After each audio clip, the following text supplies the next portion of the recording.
بسم الله الرحمن الرحيم الحمد لله رب العالمين والصلاة والسلام على سيدنا محمد وعلى آله وصحبه أجمعين. السلام عليكم ورحمة الله وبركاته. I hope everybody is doing fantastic on this beautiful day today. So let's jump right into it, inshallah.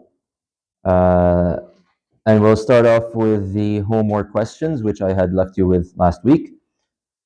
So the first question was, what does it mean when we say that the Quran abrogates previous books?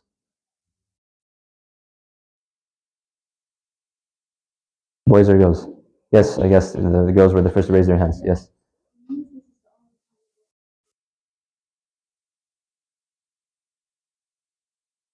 Jazakumullah khair.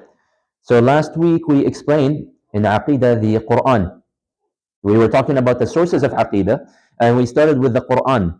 And we said of the qualities of the Quran, which makes it a valid source of Aqidah, is that it abrogates the books which had come before that came before it. So Allah Azza wa Jal had revealed the Torah, the Injil, the Zabur, other books as well. The Quran is not a new message. The Quran carried forward the message of these books and then completed it. And last week we explained it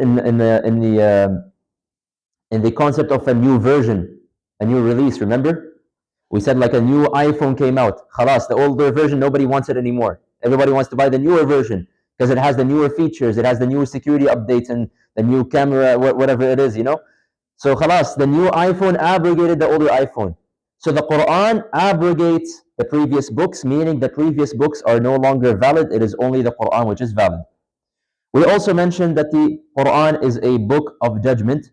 Boys, can you tell me how is the Quran a book of judgment? I mean, I don't see a lot of you here today, but I think some of you were here last week, no? So how is the Quran a book of judgment? Hey, you weren't here last week, bro. Right, we'll leave it to the girls again. Yes?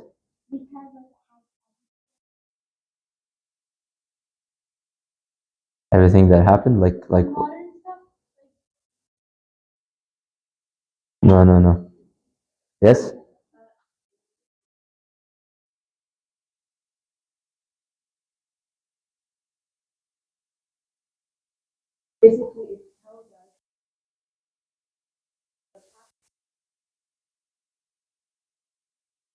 Can you be more specific?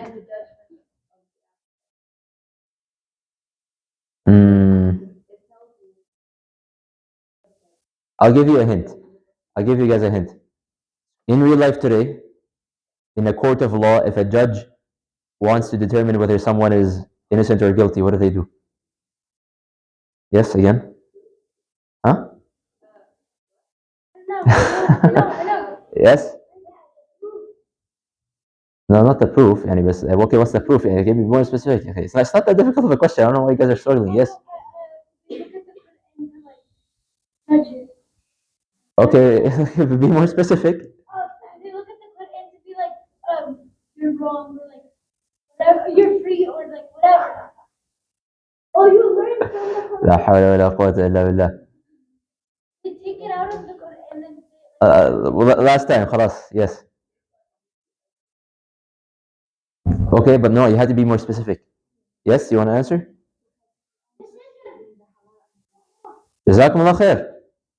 Because the Quran, so you guys are all like hovering around the main point, but the answer is that the Quran, it tells you what is halal and what is haram.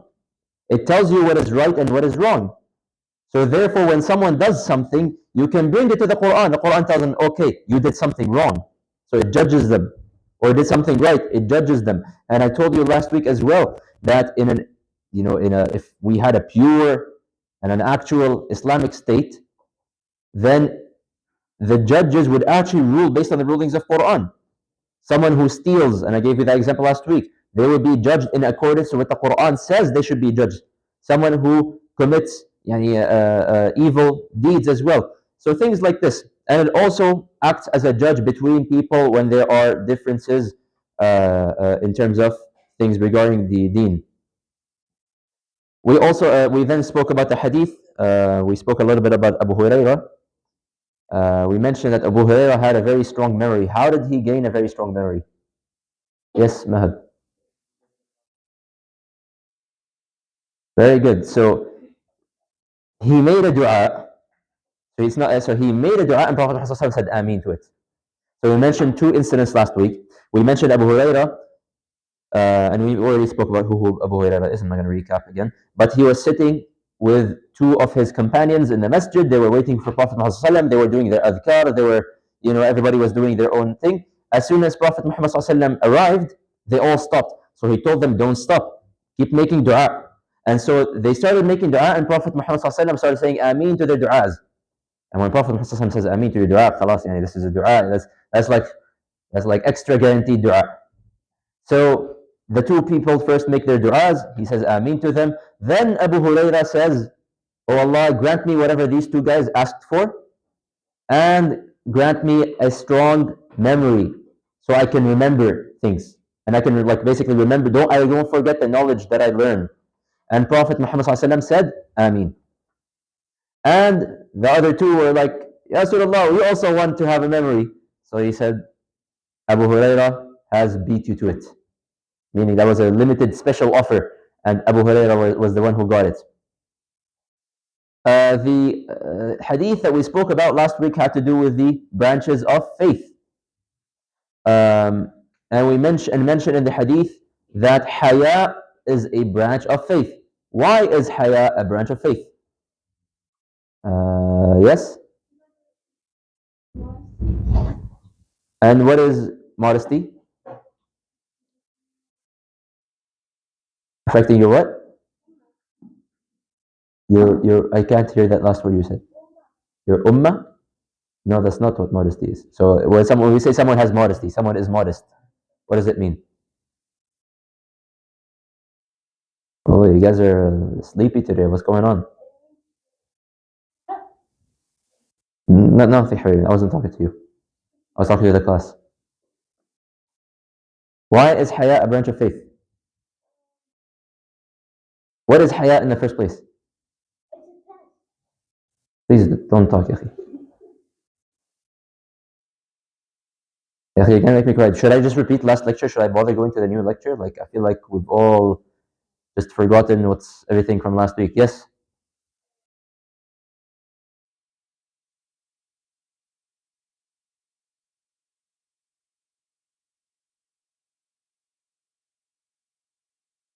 Jazakumullah khair. A person with haya, by definition, when someone has haya, when you say someone is modest, what does this mean? It means like they don't want to expose their faults in front of other people. And we mentioned there are physical faults and spiritual faults. The physical faults is your physical awrah. You cover your awrah, whether you're a boy or a girl. The boys, you better cover from the knees to your navel. This is your awrah. You should have haya and cover that. For the girls, make sure you're not exposing your body in an inappropriate way. And that if you're wearing hijab, you're wearing it properly. And that even and I mentioned this last week, the whole issue with the makeup and the tight clothing and whatnot. This is physical modesty, but there is also spiritual modesty, and this is shyness in front of Allah Azza wa Jal. So being shy in front of Allah Azza wa Jal, that you're about to sin, you're getting whispers to do something evil. So you tell yourself, but Allah Azza wa Jal is the one who created me. Allah is looking at me right now. Allah gave me all the blessings that I'm enjoying right now. Allah gave me the food, the drink, health, a family, a house, everything. Why would I disobey the one who gave me all of this? Don't I have any shyness in me? So this is called a spiritual shyness. Or at the very least, even if a person does fall into a sin, which we all do, at the very least have the decency to hide it from the people. That you don't go and, oh, bro, guess what I did the other day? I texted this girl, I snapped her, I did this and that. This is not from modesty. This is immoral. And this is unfortunately the trend, the direction which society today is headed towards. But this is why someone who has haya is someone who has a branch of faith. So a person of haya So this is why haya is the branch of faith. We discussed last week the etiquette of using the washroom when we talked about fiqh. And we said, so the question is, what should a person do if there is no water to be used to clean oneself in the washroom? And Islamically again, of course. Boys or girls? No, it's the boys. Yes, Ibrahim. Tissues. Okay, but like, can you elaborate a little further? Can you maybe generalize your answer a little bit more? Huh? Use like either one or three. That's the same. Okay, there you go. Okay, give me something a little bit. Something, we call it istijmar. This is the general term. We said there are two things, two ways to clean yourself. There is istinja and there is istijmar. Istinja is to use water to clean yourself. Istijmar is to use a pure object, such as toilet paper, such as tissues. And we mentioned the Sahaba, they didn't have toilet paper and tissues. They would use pebbles, like specific kind of pebbles that they would use, and they would actually clean themselves using pebbles. And the sunnah, of course, is to use an odd number. So 1, 3, right? To basically wipe using this object using 1 or 3 times. And what is the ruling on bringing the phone inside the washroom? Yes? Unless the Quran is what? Very good. So to bring the Quran into the washroom by itself is fine. It's permissible. But, and this is even if your phone has a Quran app. Last week we said bringing an actual Quran is haram. Even if you're hiding it, even if it's in your backpack, even if it's in your pocket, just bringing it is it's a disrespect. You're doing a dishonor towards the book of Allah Azza wa Jal. But if your Quran is downloaded in your phone, this is a different story. This is not an actual Quran. This is a phone. It's digital. Okay? So you can bring a phone into the washroom as long as the Quran app is not open. However, I want to add an extra comment here. Nowadays, unfortunately, it has become somewhat the norm for people to bring their phones into the washrooms. And they start, while they are sitting down, they are, mashallah, browsing social media, they are responding to texts, they are, mashallah, they're doing their whole job inside the washroom. A washroom is a place of filth. It is a place of jinn. It is a place of harm. It is not a place where you should stay any longer than you should. The expectation is you do your business and you get out as soon as you can. Because again, it's not an honorable place. It's a filthy place, and it's a place where jinn are. You don't want to be very long in a place, in the house of the jinn. So you finish your business and you leave as soon as you can. Then you want to use your phone outside the washroom, that's a separate story. Okay? We spoke in the seerah about the youth of Prophet Muhammad ﷺ. So give an example how Allah Azza wa Jal protected Prophet Muhammad ﷺ from certain practices in his youth. And I think we're in the girls now. Huh? Oh no, we're in the boys actually. Sit down, please. Yes, Ayub. Like when he was listening to, when he tried to listen to music.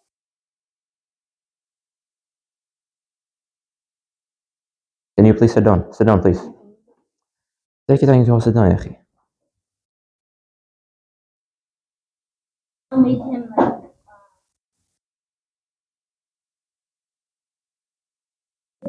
Jazakallah khair. Okay. So that's one example. We mentioned that Allah Azza wa Jal protected him from doing any pagan practices. So things like idol worshipping, things like drinking alcohol, things like prostrating to an idol, things like celebrating an idol or wiping on an idol for blessings or things like this. He never did any of these things at all. And also it was the norm of Quraysh to listen to music. And unfortunately, nowadays, once again, it is the norm today. So much so that people, wallahi, cannot even walk on the street without listening to something on their ear. They can't sit down for 5 minutes without listening to something on their ear. They can't do anything without listening to something. So arguably today has become worse than Quraysh. But either way, when Prophet Muhammad ﷺ, it is mentioned that when he one time tried to listen to music, Allah Azza wa Jal caused him to fall asleep and not listen to the music. And I mentioned this last week, but it is not permissible for us as Muslims to listen to music, and there are so many reasons for that. But this is not the time or the place. Perhaps later, if you have questions, you can ask, and I can explain to you why. And also Allah protected him from revealing his awrah in public. So it was the norm also of Quraysh sometimes that they did tawaf completely naked, like no clothing, not even underwear, just walk completely naked. And even when they were doing certain activities like heavy lifting, they would sometimes also walk around naked because it was more comfy for them. So Prophet Muhammad ﷺ, he tried doing this once because his uncle told him, why don't you do it? And as soon as he took off his izar, his bottom garment, there's differences. Some say that he fell unconscious. Some say that he started screaming and his eyes rolled back and whatever until his izar came back on. And from that point on, he never ever took his bottom garment in public again. We also talked about something that was called Hilful Fudul. What is Hilful Fudul? And what did Prophet Muhammad ﷺ say about it? I think we're in the girls now. We have the boys answer. Girls. And mashallah, she's answered like 2 questions already. Come on. I want someone else. I want some other girls to participate, please. What did Prophet Muhammad ﷺ say about Hilf al-Fudul?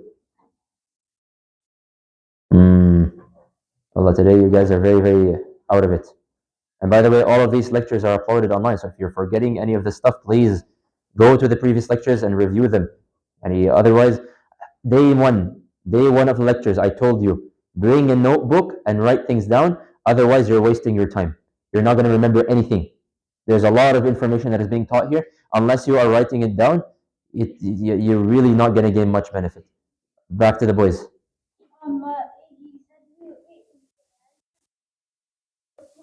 He said was like something with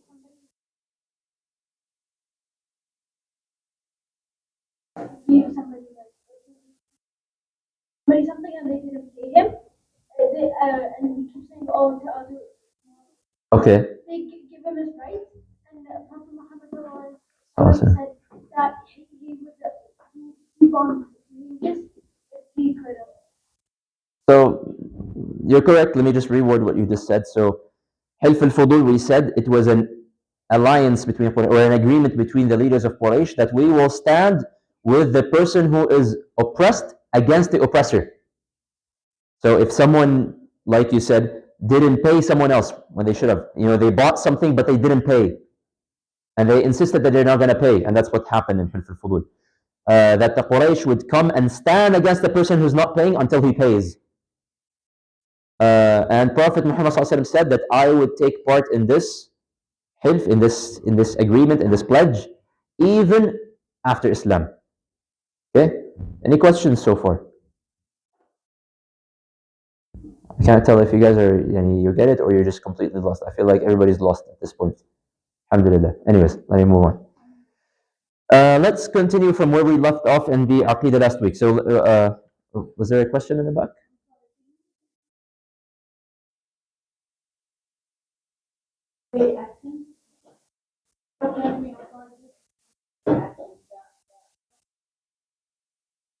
Awesome. Yep.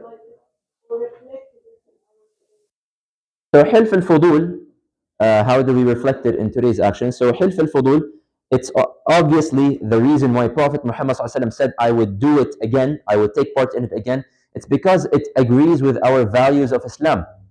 If you see someone who is being oppressed, someone strong is hitting someone weak, someone is stealing from someone is saying bad words to someone, we as Muslims, we have a duty to stand up for what is correct in our deen and to stand with the person who's being oppressed against the oppressor, even if the oppressor is someone who is close to you and someone who is your friend. So this is, again, just very briefly, how we can apply it in our day-to-day lives.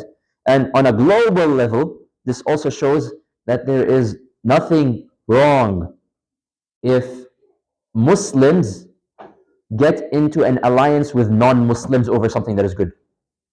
This is something that many Muslims, subhanAllah, you find them a little bit ignorant on. That whenever you hear that there is a Muslim country and they got in a treaty with a non-Muslim country, they start yelling, "Oh, this is haram, this is kufr, this is this, this is that," and this is complete ignorance. Because Hilf al-Fudu, he literally said that I took part in it before Islam, and I would take part in it again after Islam, because if it means that we're standing up for justice and against oppression, then this is something that we as Muslims, we proudly stand up for, and we have no problem taking part in such things. So anyways, let's move on to the Aqidah. Last week, as I mentioned, we were discussing the sources of Islamic Aqidah. And we discussed the Quran in a lot of details and the qualities of the Quran. Naturally, the next source of that we learn our Islamic Aqidah from is the authentic Sunnah. The authentic Sunnah. Pay attention to the wording here. Authentic Sunnah. Why is this emphasized, and what does this mean? This is a concept that we explained back in the first lecture, if you remember. What is authentic versus non-authentic? We explained the whole concept of what is a hadith. And we explained how do we know if a hadith is something that Prophet Muhammad ﷺ actually said, or is it something that someone made up? How do I know if this is true or not? And we explained the concept called the isnad, the chain of narrators. So this is a snippet of the diagram that I showed you in lecture 1. You guys remember this? So this person told this person, told this person, told this person, and then we explained it in a similar to the telephone game. This person tells it to this person tells it to this person, right? Except these people are like trusted people and they're knowledgeable people. And if you want the detailed explanation of what this all means, again, just go rewatch the recording of the first lecture. I went into a lot of details of how scholars classify a hadith as authentic or non-authentic. So why am I bringing this now? Because when it comes to Aqidah specifically, we only take authentic hadith. We do not touch weak hadith at all, specifically to Aqidah. Now, by the way, let me just also clear up a misconception. I can't remember if I said this before or not, but I'll just mention it again just in case. Well, again, many Muslims have a misconception. They see a hadith, they look at a hadith and they see that it is weak, so they say, "Khalas, throw it in the garbage. I don't want to see it anymore." This is also incorrect. A weak hadith does not mean that it is khalas completely, it has no use, it is completely false, it is fake, it is lies. This is not what a weak hadith means. A weak hadith has its uses. And scholars say you can use a weak hadith, but with a whole set of conditions, which I'm not going to get into right now. But what I'm saying right now, that when it comes to aqidah and faith and iman, we do not use weak hadiths. Okay? So this is what it means to say authentic. What is sunnah? Again, we explained this in the past. It is the way of life, the way that Prophet Muhammad ﷺ lived his life. It includes things that he said through his word, like things that he said, or things that he did, like his actions, his deeds, or things that other people did in front of him, and he approved of them. Like, for example, the adhan. Bilal said the adhan along with the other Sahabi, and Prophet Muhammad ﷺ said that this is good. So now, how do we know what he said or what he did or any of this stuff? This is where the concept of hadith comes in. Now, this is all very obvious. Why am I bothering to teach you about what is Quran and what is authentic Sunnah and what is all of these things? Well, first of all, so Shafi, can you please move to the back? I think I moved you in the back at the start, so just please move to the back. I don't want people talking in the front, please. Okay, last chance. You understand? So why am I bothering to discuss all of this? Well, first of all, this is meant to be obvious. In fact, it will be a problem if it's not obvious. Our Islamic aqidah, as we have explained before, it is clear and straightforward. It's meant to be easy to understand. It's meant to be logical, that anyone gets it. So the reason why I'm spending time last week to talk about the Quran, and the reason why I'm spending time this week to talk about Hadith and authentic Sunnah, it is because unfortunately there is a lot of ignorance in our Muslim Ummah. There's a lot of ignorance. So last week I mentioned, when it comes to Quran, someone who has a weak faith and a weak aqidah would come and start doubting the Quran and say, oh, how do I know that no human being wrote the Quran, that nobody messed with the Quran? And we already discussed this issue in a great detail last week.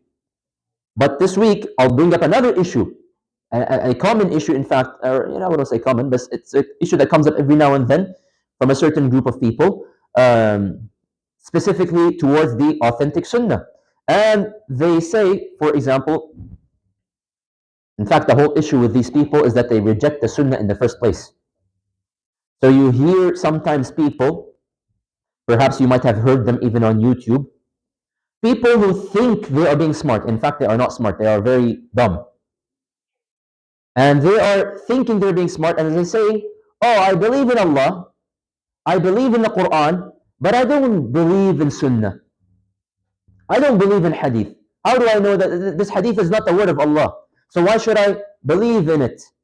I don't need any of these books, Bukhari and Muslim and Abu Dawood and all of these books. Those books mean nothing to me. I only care about the book of Allah and the words of Allah, and that's it. And I don't learn from anything else.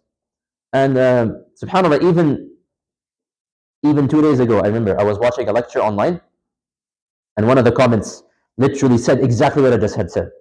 So this is still very relevant even today. Like, this guy literally commented, like, we won't take anything from Bukhari, we only take things from the Quran. And this is pure ignorance. How do I respond to these people? And in fact, that aside, what is my evidence that authentic Sunnah is a thing in Islam and that I can use it to extract my aqidah? The evidences are way too many to list. So I'll just give you very few of them. The evidences are found in the Quran. Allah Azza wa Jal, He says, it's very, very clear. And subhanAllah, so this is why as soon as a person says that, oh, I only believe in the Quran, but I don't believe in the Sunnah, just know that this person has never read the Quran in their life. Because the Quran says, وَمَا آتَاكُمُ الرَّسُولُ فَخُذُوهُ وَمَا نَهَاكُمْ عَنْهُ فَانْتَهُوا. Whatever the messenger tells you to do, you do it. Whatever the messenger tells you to not do, you don't do it.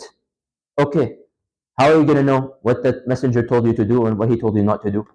If you are now going to deny hadith, and you're going to deny something called sunnah, and you're going to deny something called Sahih Bukhari and Sahih Muslim and something called the hadith, how will you know anything about the Prophet? The Quran, it has come down to give you the commandments, but it doesn't give you every single tiny detail of what Prophet Muhammad ﷺ told you to do and not to do. It just tells you, go and obey him. Whatever he tells you to do, you listen to him. Whatever he doesn't tell you, whatever he tells you not to do, you don't do it. But go and figure out what he said and what he didn't say. How do we figure it out? Through the hadith, through the authentic sunnah. Allah Azza wa Jalla also says, وَأَطِيعُوا اللَّهَ وَرَسُولَهُ إِن كُنتُم مُؤْمِنِينَ. This is even more explicit than the first verse. If you are a true believer, if you are someone who calls yourself a mu'min, you are expected to obey Allah, that's clear, and to obey the Prophet. Once again, why would the Quran tell you to go and obey the Prophet if there was no way for us to find out what the Prophet told us to do in the first place? So the authentic Sunnah, just like the Quran is a preservation of the words of Allah, the authentic Sunnah is the preservation of what the Prophet ﷺ told us to do and what he told us not to do, and it is aligned with the Quran. There's another verse in the Quran. I didn't write it up on the screen, but Allah Azza wa Jalla also says, قُلْ إِن كُنْتُمْ تُحِبُّونَ اللَّهِ فَاتَّبِعُونِي يُحْبِبُكُمُ اللَّهِ. That Allah Azza wa Jalla is telling the Prophet ﷺ that, tell them, O Prophet, if you truly say that you love Allah, then follow me and Allah shall love you back. Interesting. Look how Allah is putting a condition. Follow the Prophet and Allah shall love you back. So, where will I go and look to find out what he did so I can follow him? I have to look at the authentic Sunnah. There has to be a source for me to look at. Allah Azza wa Jal also said. So I hope with all of these verses you are starting to see why it is extremely ignorant for someone to say that I only believe in the Quran but I don't believe in the Sunnah. Because the Quran itself has so many verses telling you go and obey the Prophet. And in fact, I'll just leave you with one more verse before I move on, and this should make the matter very, very clear. Allah Azza wa Jal, He says, in Surah Al-Nahl, Allah Azza wa Jal says, وَأَنزَلْنَا إِلَيْكَ الذِّكْرَ لِتُبَيِّنَ لِلنَّاسِ مَا نُزِّلَ إِلَيْهِمْ وَلَعَلَّهُمْ يَتَفَكَّرُونَ. We have revealed down this Quran, this dhikr, this reminder. Why? So that you can go and show humanity how you can apply this book. What does this mean? You see, the Quran, it came down with the commandments. The Quran, you open it, tells you go and pray, go and pay zakah, go and fast in Ramadan. Okay, but how do you pray? Does the Quran tell you you have to stand up and say Allahu Akbar and recite Surah Al-Fatiha and that you have to do ruku' and sujood? Do you find that in the Quran? It is not found in the Quran. Does the Quran tell you you need to calculate 2.5% of whatever you saved every year and give that out as zakah? No. It tells you go and pay zakah. Does the Quran tell you in the month of Ramadan you have to stop eating and drinking from Fajr time till Maghrib time? It doesn't tell you that. It just tells you you have to fast the month of Ramadan. So where are we getting, how do we learn where to pray? Where do we know how to apply our zakah and how to fast the month of Ramadan? This is through the teachings of Prophet Muhammad sallallahu alaihi wasallam, delivered to us through the authentic Sunnah. So, and as I mentioned it once before, it's as if the Quran is a book, but these textbooks need a teacher. It needs a teacher to show you how to apply the teachings of this textbook. And this is exactly the purpose of Prophet Muhammad sallallahu alaihi wasallam. And there are also more hadith to be mentioned. I'm just going to mention, I'm not going to go through details. Just to quickly mention, there's a sahih a hadith, an authentic hadith that is found in the sahih of Ibn Hibban, classified as authentic by Muslim, where Abu Rafi' radiyallahu anhu, he says, لا أعرفن الرجل, that Prophet Muhammad sallallahu alaihi wasallam said, لا أعرفن الرجل يأتيه الأمر من أمري إما أمرت به وإما نهيت عنه فيقول ما ندري ما هذا عندنا كتاب الله ليس هذا فيه. That I don't want to hear of a man who says that whenever I order the people to do something, or whenever I forbid them to do something, they start blabbering and saying, oh, where did you get this from? This, I only follow the Quran and it is not in the Quran. So look, the Prophet ﷺ is warning you, is telling you, I don't want to hear about a person who does this. And people who say these kinds of words, they are truly upon misguidance. There's no other way about it. These are misguided people.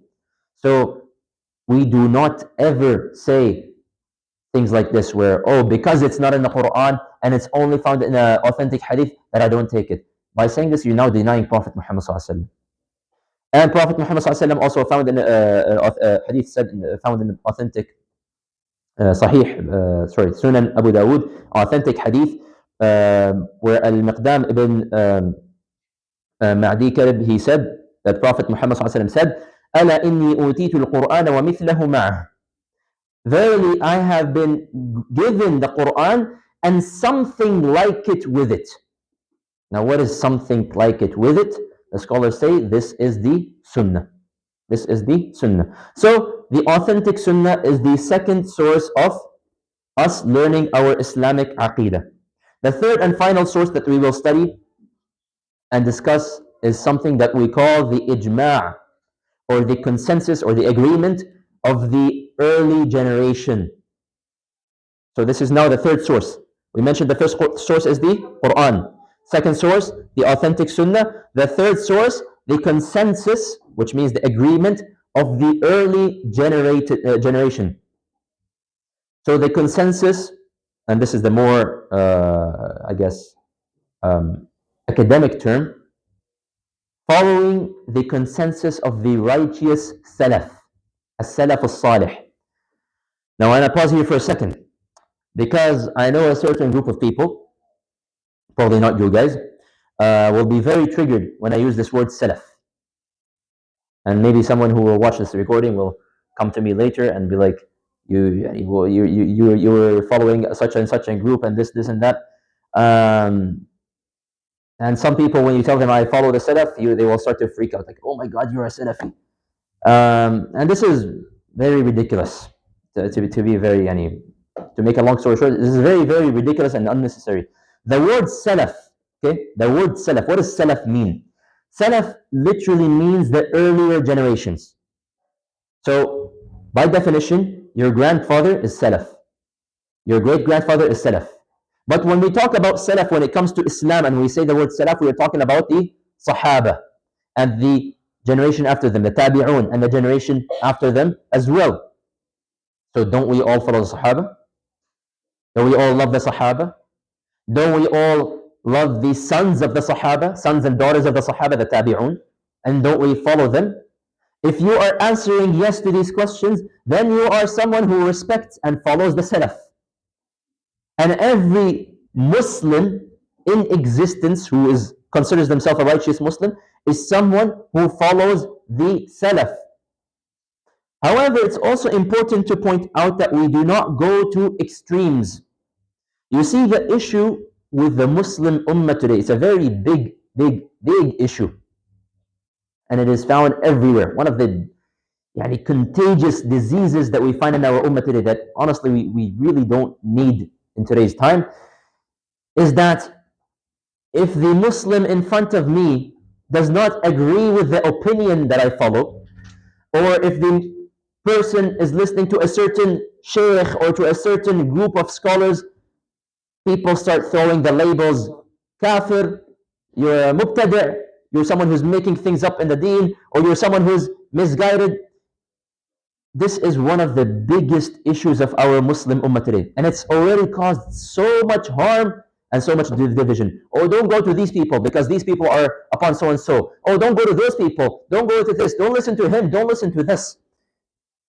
Our Ummah today has become so divided because of this issue. The whole point I'm trying to make, so even if you didn't understand a single word I'm trying to say over here, okay? The whole point I'm trying to say, don't be a reason, this is talking to you, don't be a reason for the separation of the Muslim Ummah.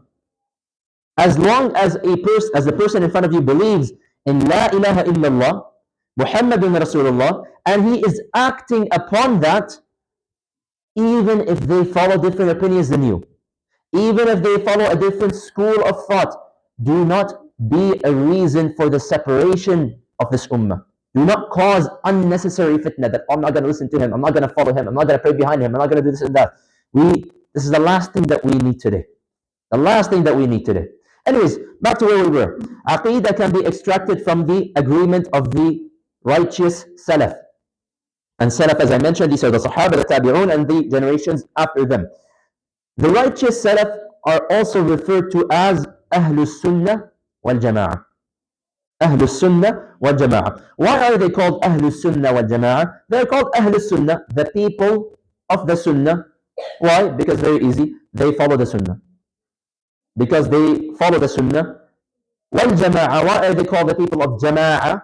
Because ijtama'u, they are united under the Sunnah. And they get together and agree. There is unity and ijma'. When it comes, ijma' means like agreement between the scholars. They are united in issues where the scholars have ijma'. Okay? So this is why as Muslims we say that we follow the aqeedah of Ahlul Sunnah wal Jama'ah.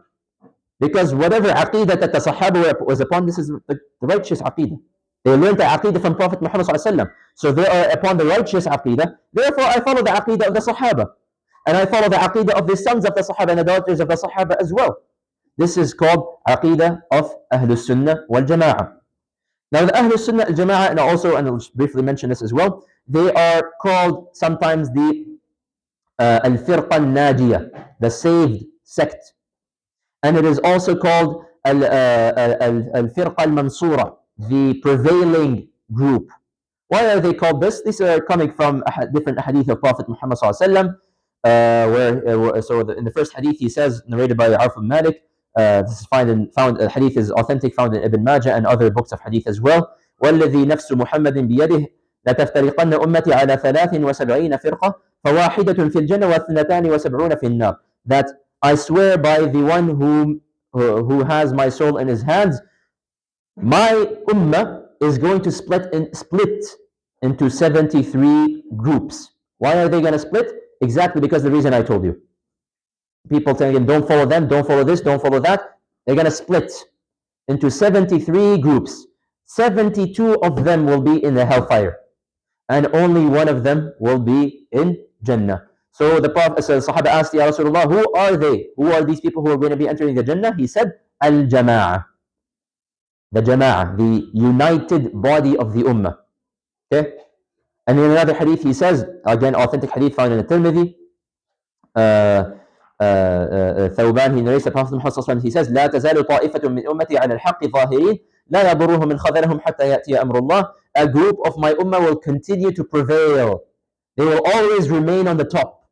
Despite how many, despite the people trying to cause harm for them and let them down, they will not be, they will always be on the top until Allah's decree comes, which is basically the day of judgment. So these are different names when referring to Al-Sunnah wal Jama'ah. What's happening here in the front? Okay, Shafiq, move to the back, please. Khalas. I know, you didn't do anything. Just move to the back, please. Jazakallah khair. So again, where do I get evidence that I can get that I can learn Aqidah from the righteous Salaf? Allah Azza wa Jalla, He says in the Quran, in a verse, وَمَنْ يُشَاقِقِ الرَّسُولَ مِنْ بَعْدِ مَا تَبَيَّنَ لَهُ الْهُدَى وَيَتَّبِعْ غَيْرَ سَبِيلِ الْمُؤْمِنِينَ نُوَلِّهِ مَا تَوَلَّى وَنُصْلِهِ جَهَنَّمَ وَسَاءَتْ مَصِيرًا. That whoever defies the messenger, he goes against what the messenger tells him to do, after the guidance, after basically the revelation of the Quran and everything has been made clear to them, and they follow a path, and notice this, they follow a path other than that of the believers, then we will let them do whatever they want, but they will end up in hellfire. What does it mean to say to follow a path other than the path of the believers? Who are the believers in here? The only believers who were found in the Prophet Muhammad are none other than the Sahaba. So these are referring to the righteous Salaf. So anyone who chooses another path and they do not follow the path of these righteous people, then they are upon misguidance. And oppositely, it means if you follow them, that means this person is guided. Of the evidence also, we find in the authentic hadith, the Prophet Muhammad he says, again, part of a long hadith, فإنه من يعش منكم فسيرى اختلافا كثيرا فعليكم بسنتي وسنة الخلفاء الراشدين المهديين عضوا عليها بالنواجذ. So the Prophet Muhammad he gave a very beautiful speech to the Sahaba one day, and the tears were flowing and everybody was very emotional. So he told them, there will come a time, basically these times of victory will not last for very long. Times will come and times will change. So what should you do? He tells them, make sure you stick to my sunnah and to the sunnah of the rightly guided caliphs, the Khulafa ar-Rashidin. So why did he tell them, go and follow the sunnah of the rightly guided caliphs? He's telling them, these people are upon my sunnah, so you better follow them. Meaning, you better go and follow the Sahaba. عَضُّوا عَلَيْهَا بِالنَّوَاجِذ literally means bite on it with your molar teeth. Meaning, if the last thing you can do is to hang on it with your teeth, you better cling on it with your teeth, and do not let go of it. of the another hadith as well, Abdullah bin Mas'ud, he narrates that Prophet Muhammad said, خير الناس قرني ثم الذين يلونهم ثم الذين يلونهم, that the best of mankind are my generation, and then the generation after them, and then the generation after them. And the generation of Prophet ﷺ are the Sahaba and the Tabi'un and the Tabi'un as well. So these are all evidences that that it is that we should take our Islamic Aqidah from the way that the righteous Salaf they lived their lives. Let me pause here. Are there any questions before I move on? You guys understand everything? Or am I going to go next lecture and find out that nobody raises their hand and nobody understands everything and everybody forgot everything? Huh? Because I already see blank faces right now. Please ask. There's no dumb questions here. Just you can be honest and be like, I didn't understand anything. Okay? And I can, inshallah, try to summarize it in 1 or 2 minutes. Yes?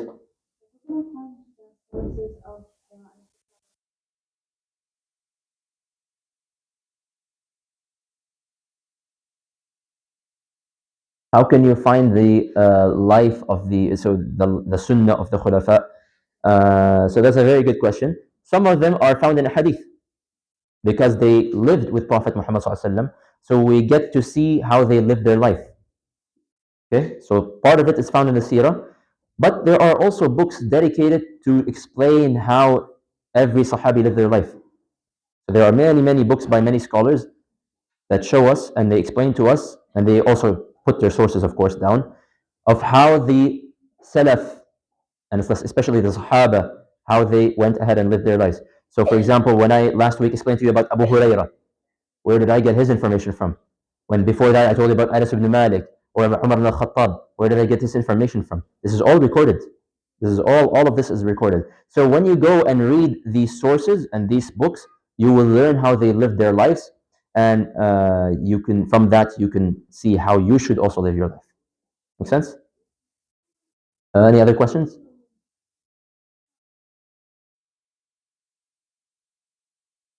Okay, moving on.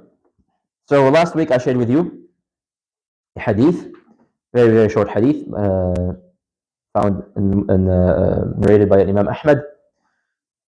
He says, narrated by Abu Hurairah radiallahu anhu, that Prophet Muhammad said, إِنَّمَا بُعِثْتُ لِأُتَمِّمَ صَالِحَ الْأَخْلَاقِ, I have been sent to perfect good character. Very simple hadith. Before I go and explain some points about this hadith, does anyone want to take a shot at sharing whatever they understood from this hadith? Come on, this is like the freest candy of your life. Come on, like this hadith is 4 words. Come on. You did it last time, so I think. So I want to give it a chance to someone else. Yes, you want to give it a try? Want to give it a try? Awesome.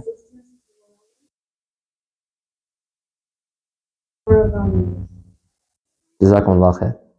And we're going to elaborate on what you have just said in a second. So, first of all, the narrator of hadith, of course, is Abu Hurairah. We already discussed him in great detail last week, and his life and the things that he did and his amazing memory that he had. Now, what do we learn from this hadith? Let's first take it word for word. The Prophet ﷺ is saying, إِنَّمَا بُعِثْتُ, I have been sent. Sent to who? The hadith does not specify sent to who, but in reality, the Quran teaches us that the Prophet ﷺ has been sent to the entire creation. Not only to mankind, not only to human beings, it is to every creation. وَمَا أَرْسَلْنَاكَ إِلَّا رَحْمَةً لِلْعَالَمِينَ, to all the creation, to mankind. You have been sent as a mercy to the mankind, to the jinn, to the animals, to even the angels. The Prophet ﷺ was sent to all the creation.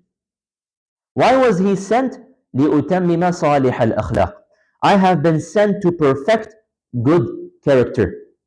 And there is no doubt that Prophet Muhammad sallallahu alaihi wasallam, he is the embodiment of perfect manners.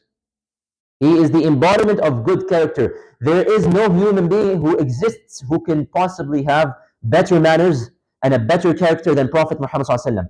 What does this mean to us?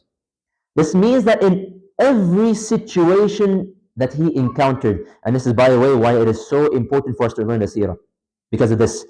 In every situation that he encountered, he used the perfect words. He responded with the perfect reaction. He responded with the perfect actions. In every situation, easy or hard, he conducted himself in the best way possible. Therefore, what this means to us is when we go ahead and we study his character, and we study his manners, and we study the situations that he encountered, we now know we should respond to that situation. If the Prophet Muhammad ﷺ encountered a similar situation that I am in, well, now I have a role model. Because khalas, I know he had salih al-akhlaq, the perfect manners. That means he responded to it perfectly. So that means if I respond to my situation the same way that Prophet Muhammad ﷺ responded, that means I am now also responding in the best of manners and the best of characters. Let me give some examples.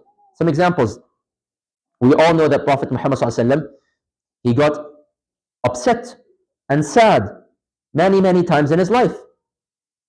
Either because he lost some of his companions, either because he lost some of his children, he lost his wife, all of these situations. But we get to see how did Prophet Muhammad ﷺ react to his sadness. How did he deal with his sadness? How did he get himself out of sadness? Unfortunately, you don't need any therapy. You don't need to go on Google. You don't need to go to counseling.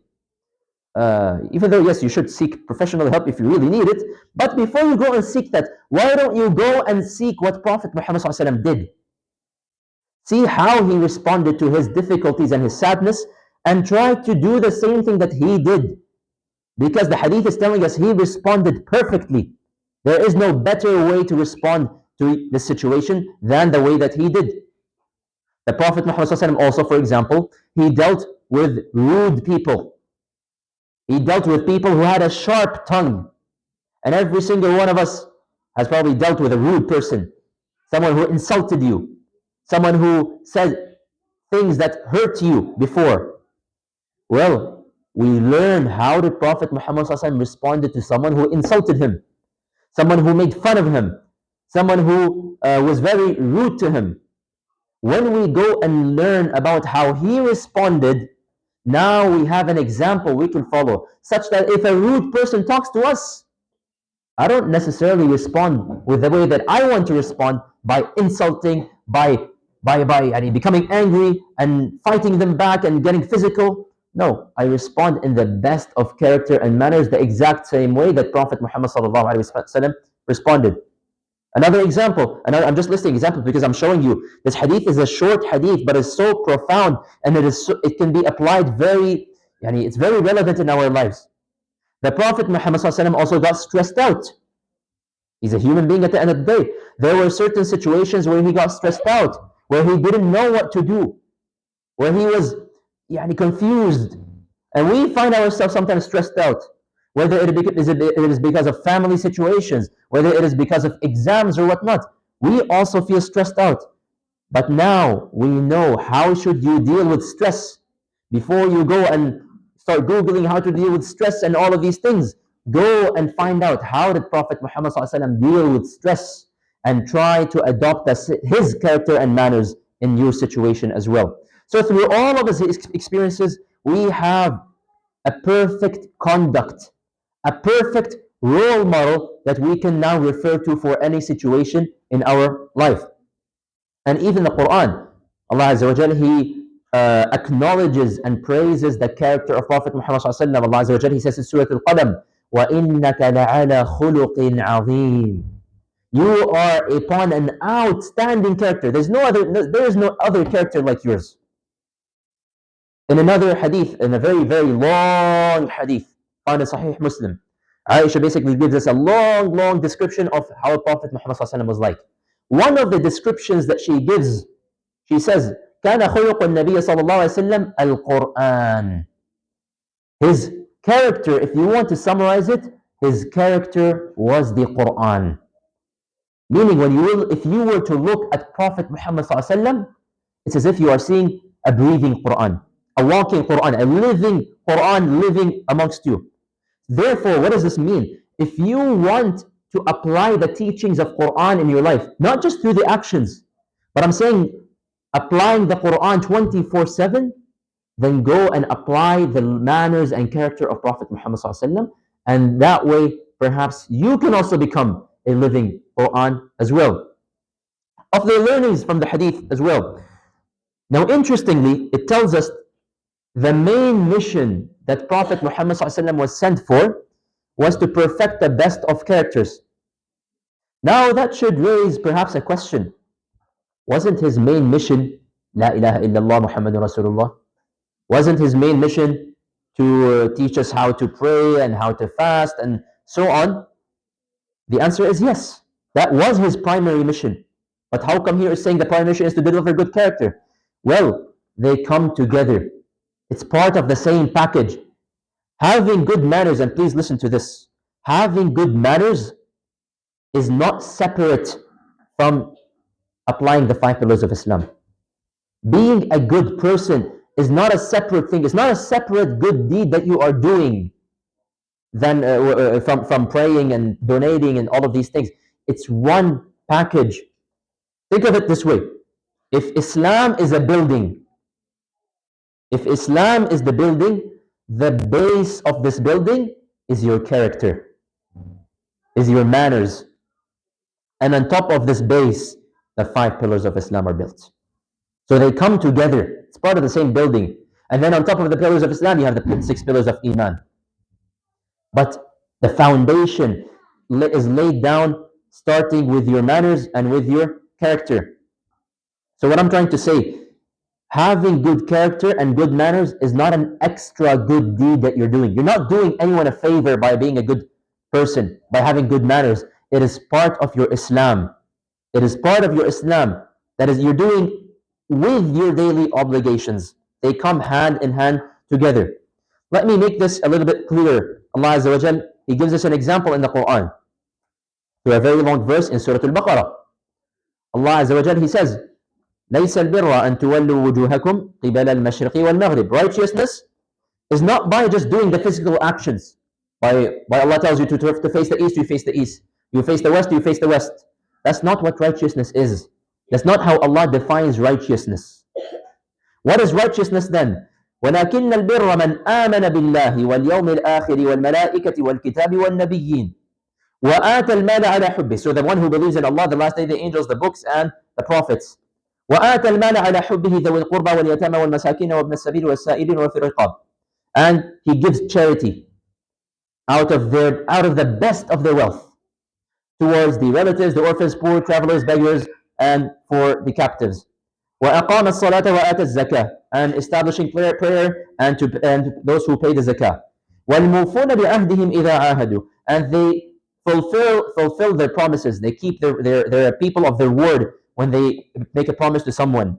وَالْمُوفُونَ بِعَهْدِهِمْ إِذَا عَاهَدُوا وَالصَّابِرِينَ فِي الْبَأْسَاءِ وَالضَّرَّاءِ وَحِينَ الْبَأْسِ. And they are patient in times of difficulties and suffering.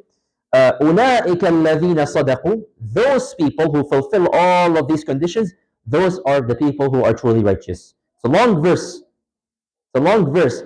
But look how Allah Azza wa Jal is defining righteousness here. How many of these things are physical actions? Okay, you have salah, you have zakah. But what else? Believing is internal. Keeping a promise is internal.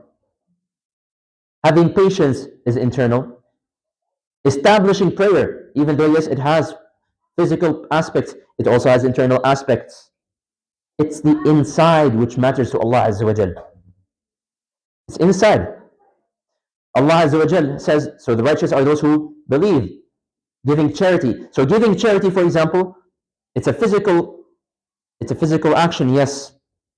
However, someone who doesn't have the internal characteristic of generosity will not donate, will not give charity. You need the character of generosity. Someone who's stingy, someone who's greedy, will not find it in them to go and give. Or at least even when they give, they will just give from whatever they were trying to get rid of anyways. And this is, by the way, not something you should do. When it comes to donating clothing, to donating something for charity, don't go and pick, oh, you know what, I wore this clothing so many times, khalas, it's become small on me, let me just throw it away. Why don't you buy the best, choose the best of your clothing, the best of your items, and go and put that in charity. This is the best and the highly regarded charity as well. Establishing prayer. Establishing prayer is not just a physical action. Establishing prayer, we explained this in the previous hadith.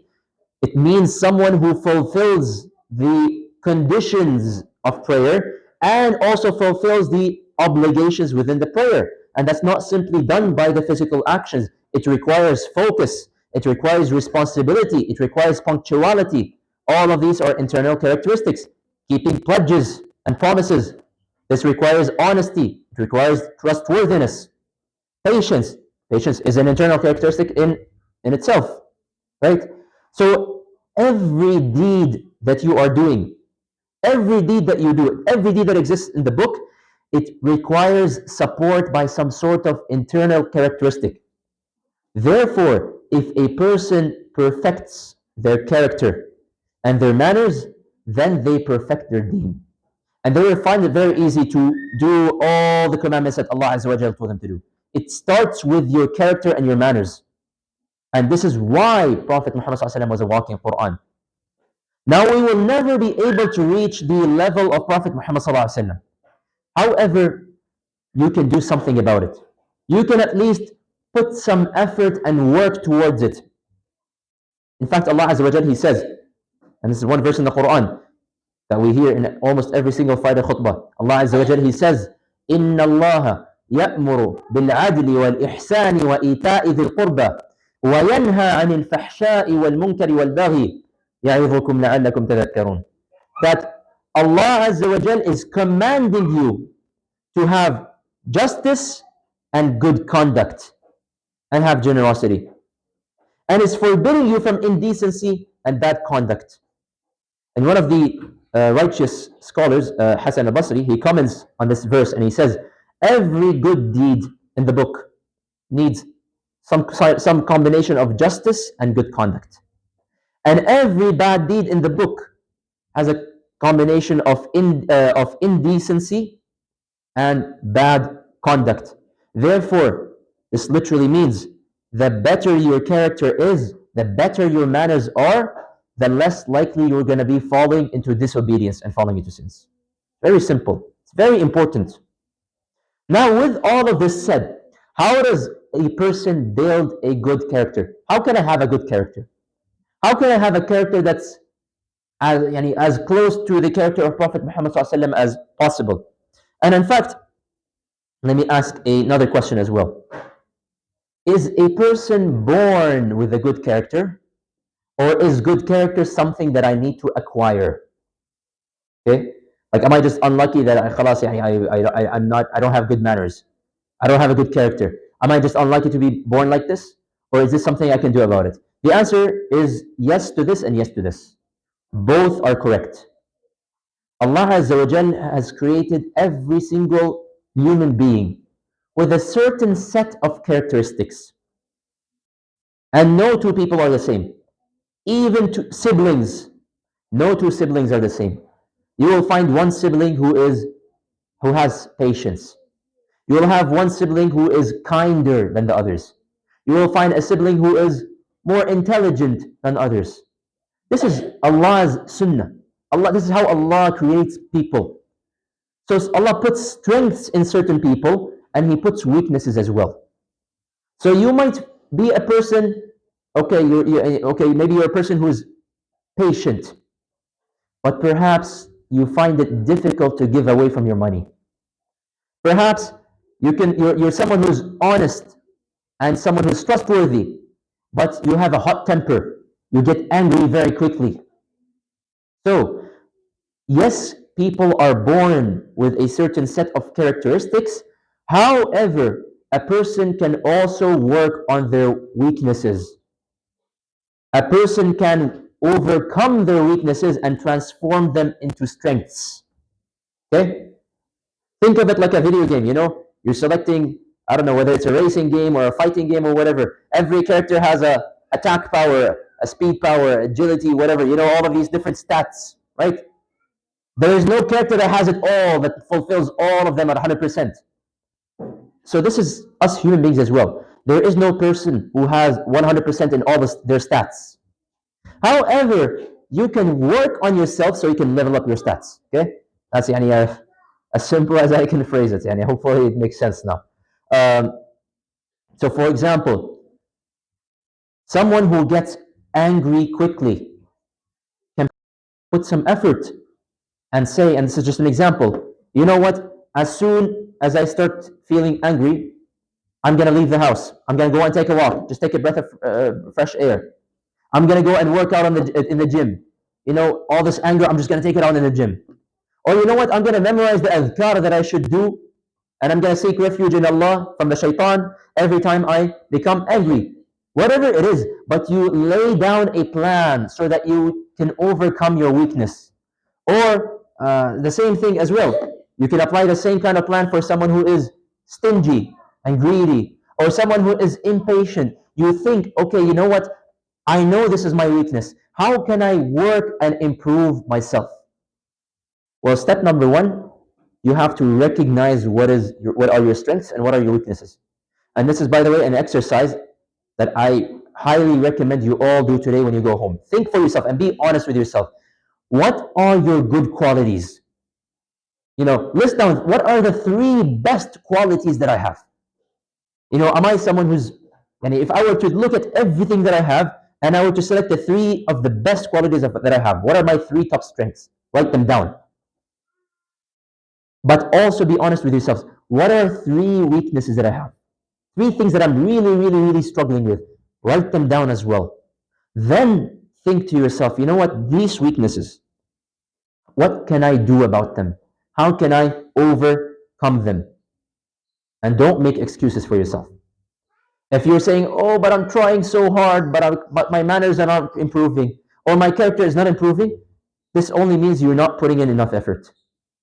This literally just means you are not putting effort in yourself. You're not putting in a serious effort. You're not serious about it. You're just having a mindset of, you know what, let me just try this out, see if it works. You can't go in with this kind of mindset. You need to have determination from the beginning. And this is an understanding that is found in the hadith of Prophet Muhammad ﷺ. Abu Hurairah, he narrates a hadith by Prophet Muhammad ﷺ, classified as Sahih by Al-Albani, and he says, إنما العلم بالتعلم وإنما الحلم بالتحلم ومن يتحرى الخير يعطه ومن يتوقى الشر يوقه. That that knowledge, if someone wants to be knowledgeable, you seek that out by putting in effort to acquire knowledge. If you want to become someone who has wisdom and forbearance, hilm, then you put in effort to become someone who is wise and has forbearance. If you want to seek out the good, then you shall get the good when you put some effort into it. And whoever wants to protect himself from the evil, then he shall be protected from the evil if he puts some effort towards it. You need to put in effort. Prophet Muhammad also says in a different hadith as well, وَإِنَّهُ مَنْ يَسْتَعِفْ يُعِفُّهُ اللَّهُ وَمَنْ يَتَصَبَّرْ يُصَبِّرُهُ اللَّهُ وَمَنْ يَسْتَغْنِي يُغْنِهِ اللَّهُ. Whoever seeks chastity and to protect himself from immodest actions, then Allah Azza wa Jalla shall grant him modesty. Whoever seeks and puts in effort to become patient, Allah Azza wa Jalla shall make him patient.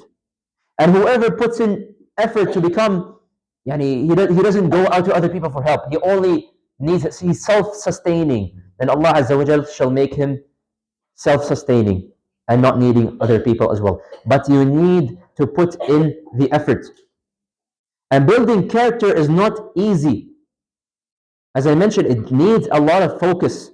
It needs a lot of determination.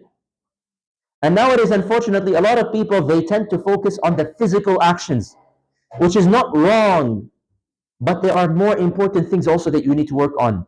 Like people focus on memorizing more Quran, in praying more prayers, donating more. And these are good things, as I mentioned. But if only people understood the virtue of having good character, If only people knew the virtues, they would be competing with one another. Not in the memorization of Quran and on all of these things, even though yes, they are good things, but also they will be competing in who has the best of manners and who has the best of character. Now, what is the reward? And we'll conclude with this. What is the reward of having good character? Of the blessings of good character, according to the hadith of Prophet Muhammad sallallahu narrated by Abdullah ibn Amr ibn al-As. He narrates an authentic hadith that Prophet Muhammad sallallahu said, "Inna min khiyarikum ahsanikum akhlaqa." The best people amongst all of you. Can you imagine? 8 billion people. The best people amongst these 8 billion people are those who have the best manners. In another hadith, again authentic hadith narrated by Jabir bin Abdullah, found in Al-Tirmidhi, إن أحبكم إلي وأقربكم مني مجلسا يوم القيامة محاسنكم أخلاقا. The closest people to me on the day of judgment, the most beloved people to me, and the closest people to me on the day of judgment are not those of you who are praying the most, not those of you who are memorizing the Quran the most, not those of you who are donating millions every day. It is the people who have the best of manners and the best of character. This is what is valued so much by Allah Azza wa Jal and His Messenger sallallahu alaihi wasallam. In another hadith as well, Abu Darda, he narrates that Prophet Muhammad sallallahu alaihi wasallam said, "ما من شيء أثقل في ميزان المؤمن يوم القيامة من حسن الخلق." There is nothing that is heavier on the scales on the day of judgment, heavier than everything else. Having good conduct, having good character, having good manners. And last hadith that we'll mention, narrated by Abi Umama al-Bahili, that Prophet Muhammad ﷺ, he said, أنا زعيم ببيت في ربض الجنة لمن ترك المراء سماه الحديث وببيت في أعلى الجنة لمن حسن خلقه.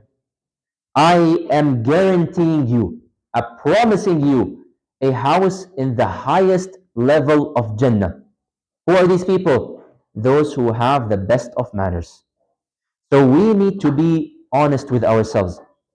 If I were to rate myself from 10, 1 to 10, what would I say? Where am I in the scale? In terms of good manners, in terms of good characters. If I were to ask people about you, would they say, oh, this person is someone who gives me a lot of trouble? Is someone who's always a liar? Is someone always makes promises but he never makes the promise? This is someone who steals. This is someone who says, oh, I'll be there in 5 minutes, but then he shows up an hour later. What would people say about you? Think about this very well and be honest with yourself. This is the only way that you can that you need to have in order to build yourself up to having good manners. So inshallah, we will I'll share this hadith with you in the group. I'm not going to talk about mention it right now. I'll give you the hadith inshallah in the group chat as usual. If you are not receiving the hadiths and the challenges, then please talk to us after the class is done, and inshallah we will add you into the WhatsApp group chat and you can receive the hadiths and the challenges. But before I continue, are there any questions or anything? Oh, you guys are very, very quiet today. Yes, in the back?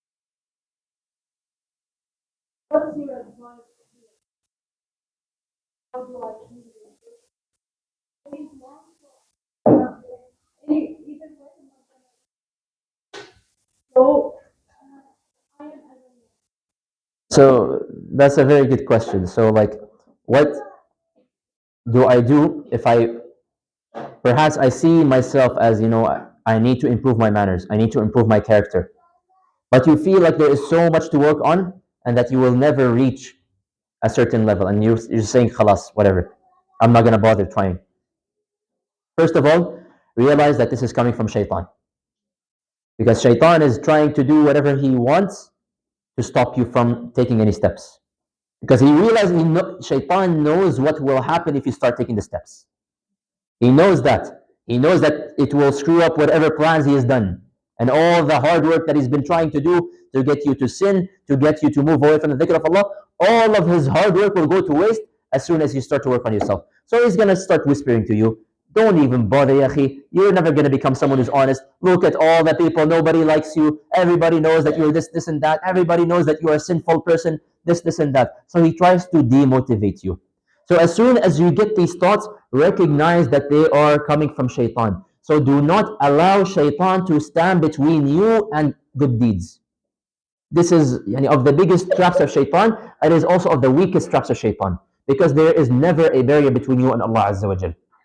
This is point number one. Point number two, realize that no matter how hard you work on yourself, you will never reach perfection. There is nobody on earth who is perfect. Okay? The best and the perfect characters and manners, those were given to Prophet Muhammad sallallahu alaihi wasallam. But after him, there is nobody who will be as perfect as him. So realize that all you can do is put in an effort. And recognize that Allah Azza wa Jal on the day of judgment, He is not going to ask you, why didn't you end up being honest? Why didn't you end up doing this, and that?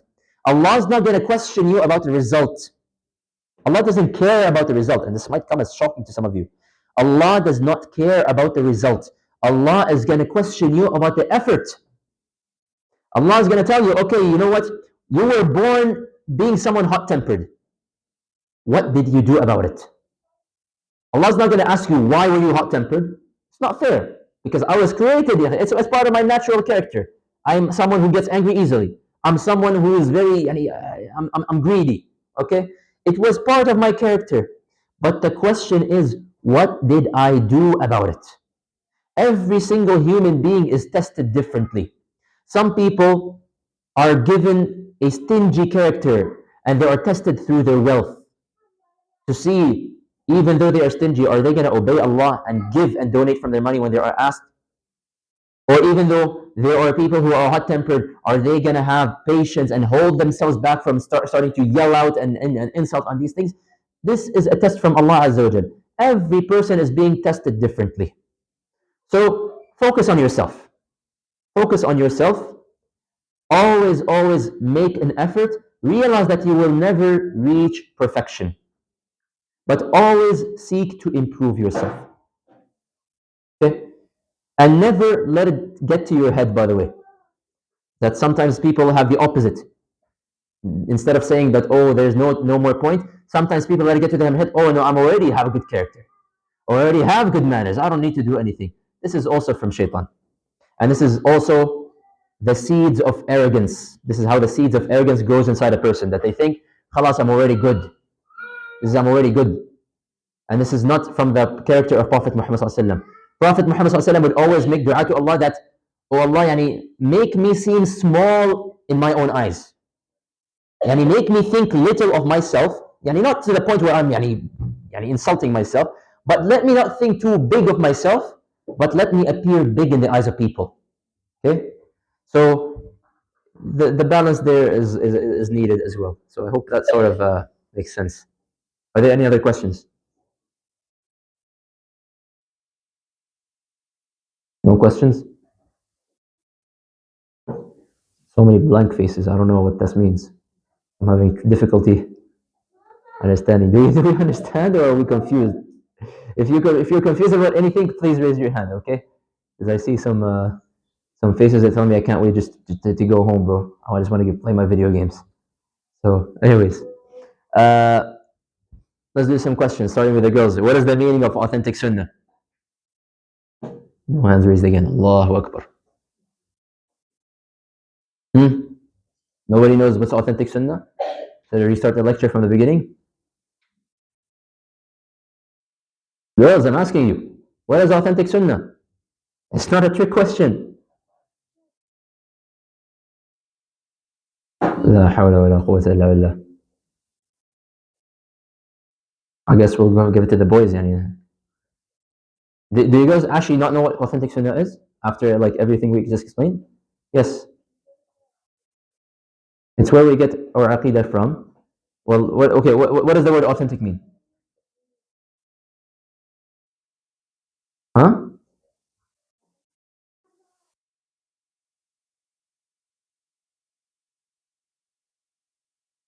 So what is sunnah?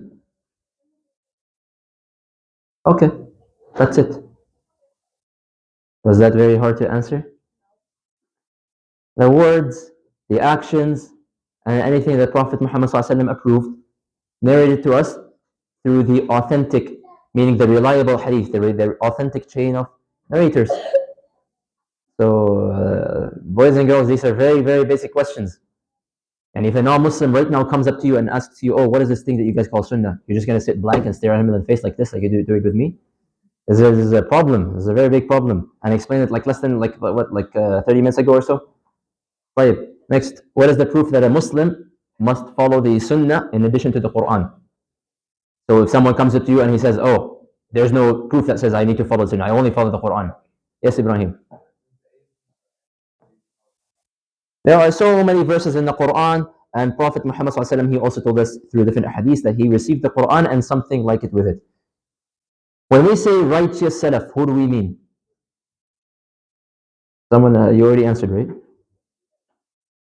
Girls, please. Oh, the girls are very. Yes? Is that a hand raised? Yeah.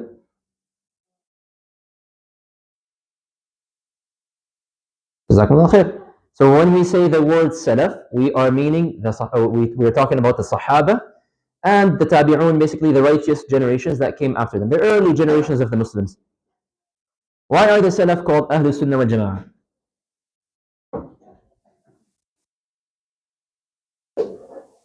Yes.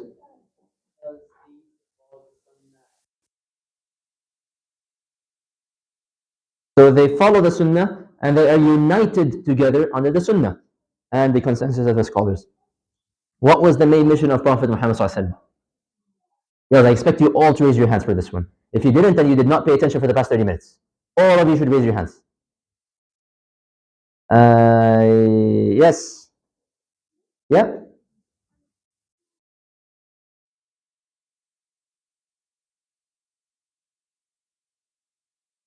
To make everyone believe in Allah. I mean, you're not wrong. Who can give me a different answer, maybe? Yeah. Very good. To perfect good characters, and the hadith was 4 words, and it answers this question. To perfect good character. How is Prophet Muhammad ﷺ a suitable role model for us? I can't see who's raising their hand. Yes, with the bike helmet.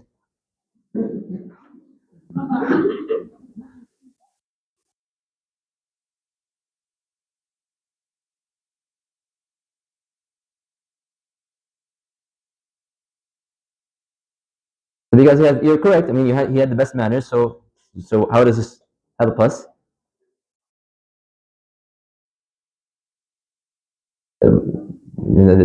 Continue your answer, akhi. You stopped halfway. Can someone help him continue the answer? Yes? So he did what the Quran told us to do. So you're correct, yani. So he had the best manners and the best character. Therefore, in any situation that he was in, whether he was sad or happy or stressed or anything, we learn from his actions, from his words, from his conduct. And we learn to apply that in our own lives. How does a person build their good character?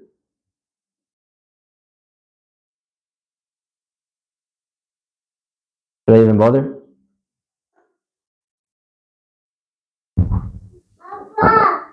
Any girls want to answer again?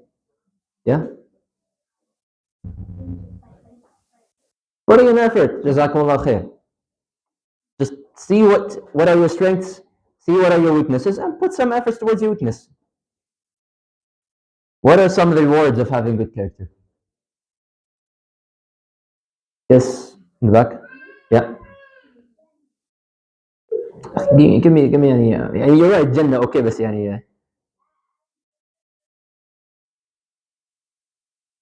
no, don't come up with your head. I want you to tell me from what I told you. A house.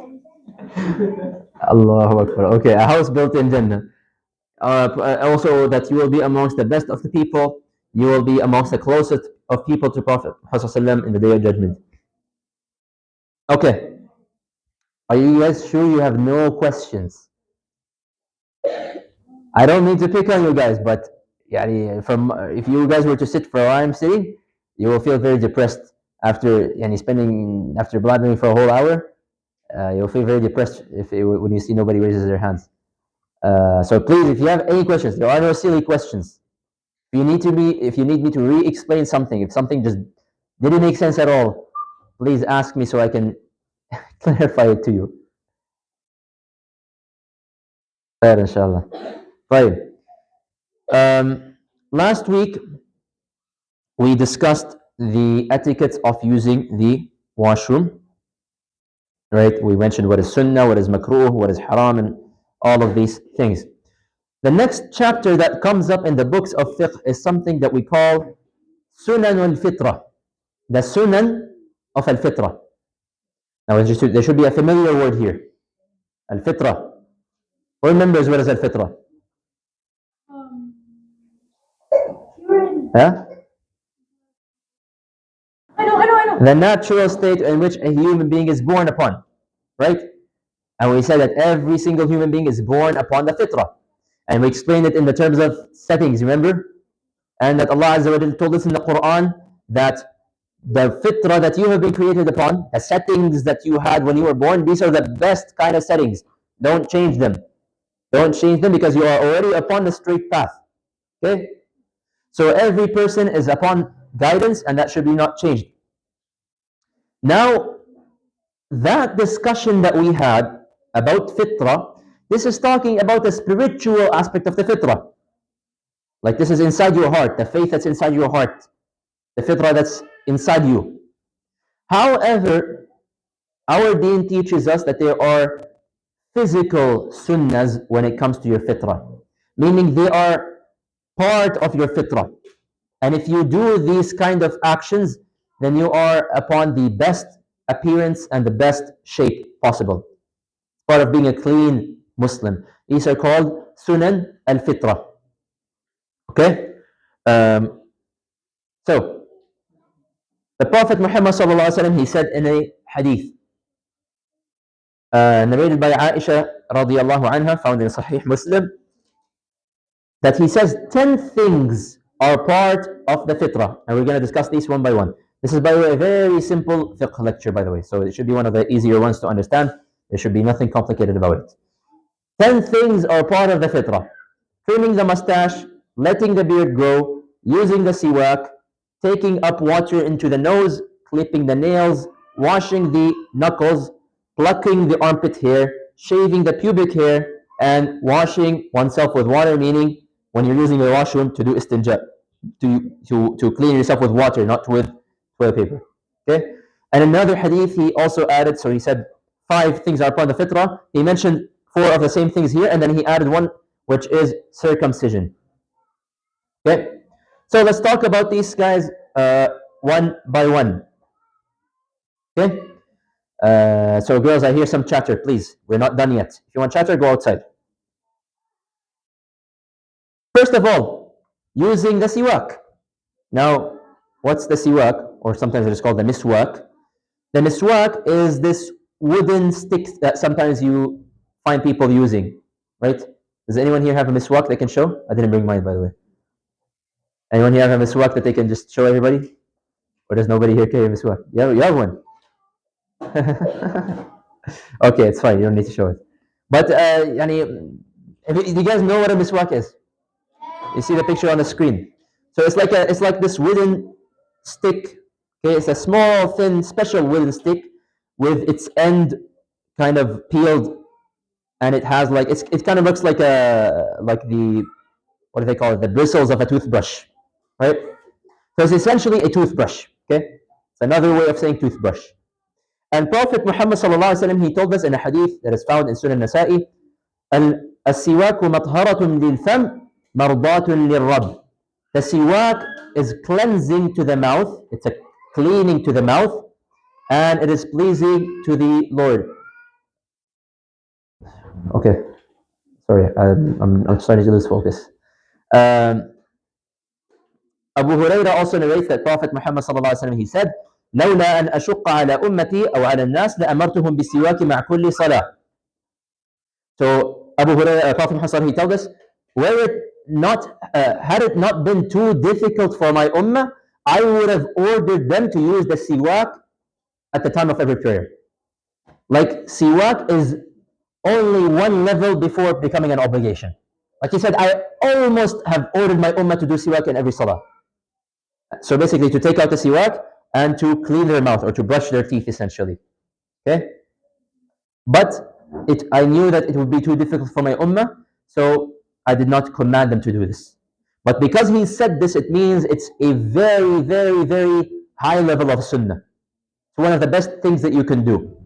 So whether you, usually after Jama'ah Salah, you see some vendors outside the masjid. You can go and pay them a few dollars, I think, and you can buy a miswak and you can use it to clean your teeth. When is it sunnah to use the siwak? It is sunnah to use the siwak when you make wudu. So when you finish making wudu, as soon as you're done, you take out the siwak and you clean your teeth. Or if you have a toothbrush, you can also take that and you can brush your teeth after making wudu. When you wake up from sleeping, also it is sunnah to use the siwak. Whenever you eat something and it changes the smell of your mouth, nobody likes to smell your biryani and your onions in the salah, right? So please be of these people who clean their teeth after they eat smelly food. Whenever you want to read the Quran, it is sunnah to also brush your teeth or use the siwak. It is also sunnah to use the siwak whenever you want to pray. So perhaps before the time of the iqamah, you take out the siwak and you brush your teeth, and that's a sunnah. Also, whenever you want to enter the mosque, the masjid, you take out the siwak and you use the siwak. And also when you want to enter your house, it is sunnah to pull out the siwak and use it. Okay? So you can see it has a lot of uses. It is one of the very high levels of sunnahs, you can say, that you can apply in your life, and it is very easy to do. So everybody here should, inshallah, try to get siwak and use it. It's a very easy sunnah to apply. Now, with that said, by the way, limit the use of the siwak to places which are recommended. Okay, if you're gonna meet the Prime Minister, don't take the siwak and start brushing your teeth in front of him, okay? Because it can come out as very disrespectful. So be wise when it comes to using the siwak.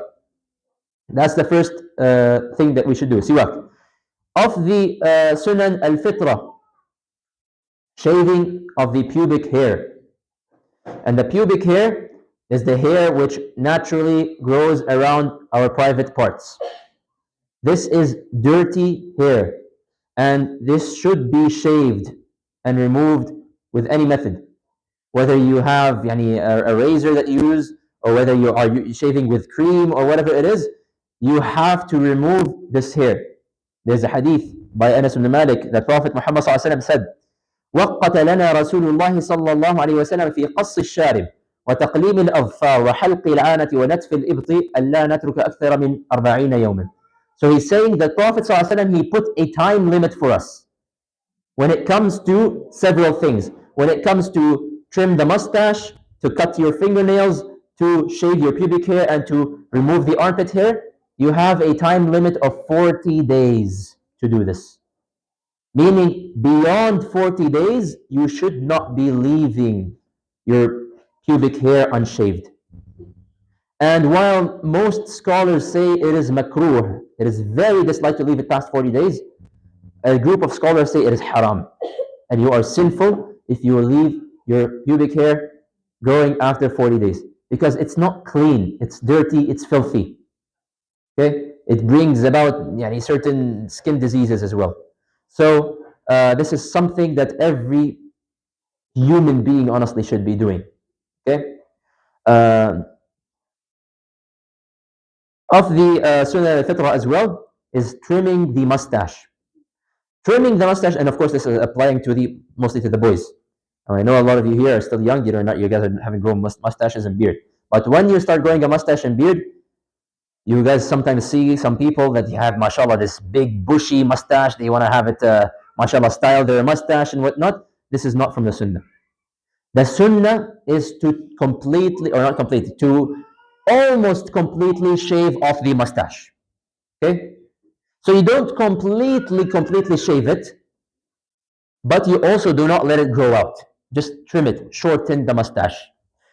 And at the very least, do not let the mustache grow to go on top of your lips, your upper lip. And don't let the hair grow down until it starts to kind of bend above your lips. This, some scholars again say this is haram. Because again, this is dirty. You're going to have bits of food stuck, and then you're going to go and drink water, and now you're going to have whatever germs spread all of it. It's dirty, it's filthy. So this should be cut and this should be trimmed.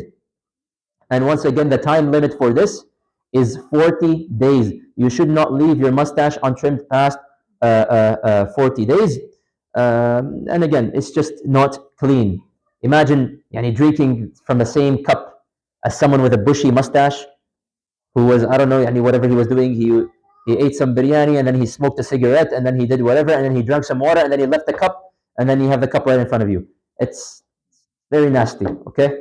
So trimming the mustache. Growing the beard. Letting the beard grow. This is, subhanAllah. I don't know why a lot of men don't do this. It is haram for men to shave their beards. Okay, if that was not clear enough, let me say it again. It is haram for men to shave their beards. Haram, haram, haram. All the people, all the scholars, every scholar has agreed that shaving the beard is haram, except for a very small group of scholars that came very later on. And when the entire majority, 99% of the scholars are telling you it's haram, you're not going to listen to the 1%. And so, because Prophet Muhammad ﷺ, he said, أحفوا الشوارب وأعفوا اللحى, that trim closely the mustache, but let the beards grow. Let them grow. So a man should not take the trimmer and just shave off the beard, or take the razor and shave off their beard. Okay? Even if you're seeing people, sometimes they do a fade on their beard, like they completely shave off one side and then they just leave it here, or they style their beard, they only leave it down from here and then they shave it everywhere else. This is all haram. And some scholars, they say some very harsh things about men who shave their beards. I'm not going to mention some of them, but some of them, for example, they say the difference. This is something that Abu Hanifa says. Abu Hanifa, this guy went off on the men who shave their beards.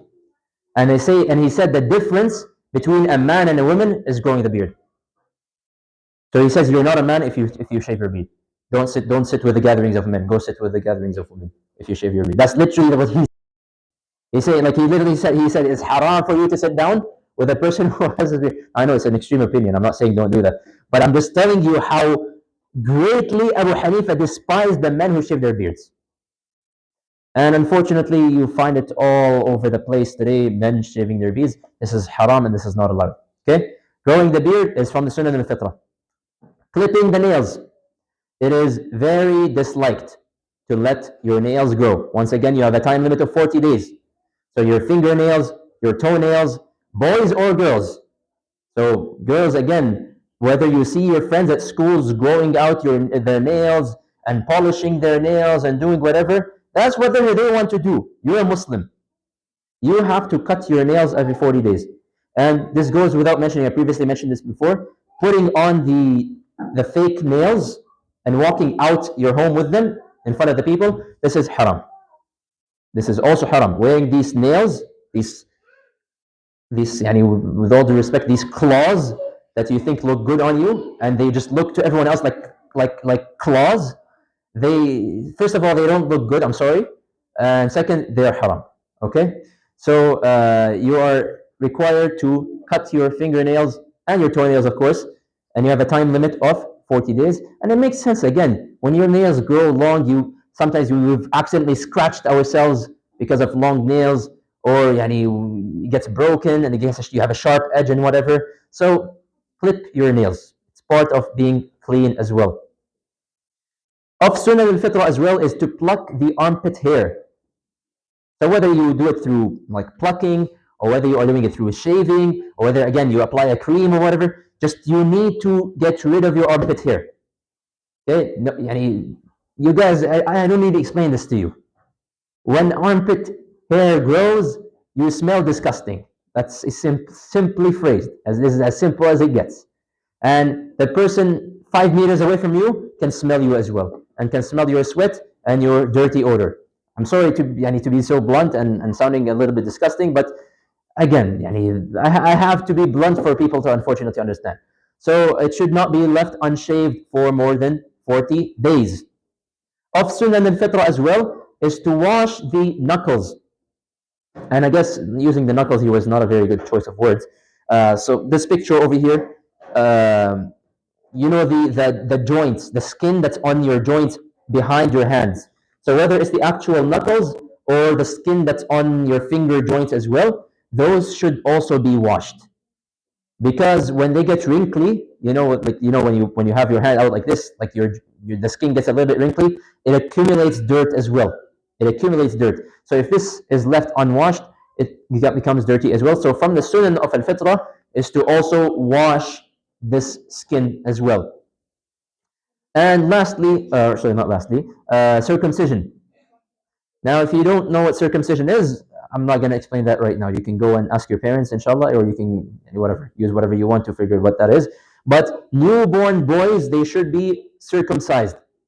It is clean and it is much healthier. And studies today show that newborns who do not circumcise are more prone to certain types of cancer and more prone to certain types of skin diseases. And it is also in accordance to the way of Prophet Ibrahim alayhi salam, because there's a hadith that says, اختتن إبراهيم بعد 80 سنة. That Ibrahim alayhi salam, he circumcised even though he was 80 years old. Even though he was past 80 years old. Meaning that this is from the way of Prophet Ibrahim alayhi salam, and from our sunnah of Prophet Muhammad sallallahu alaihi wasallam, to circumcise. And last but not least, rinsing and istinja. So it is also sunnah to rinse one's nose, to clean a person's nose, and to also rinse your mouth with water. Whether you want to do it with water or mouthwash or whatever, okay? But just to keep the mouth clean and to keep the nose clean. And also whenever it comes to using the washroom, if you have to choose between, so like if you have the hose or whatever, a bucket of water, and you have toilet paper, the best of the best is to use both.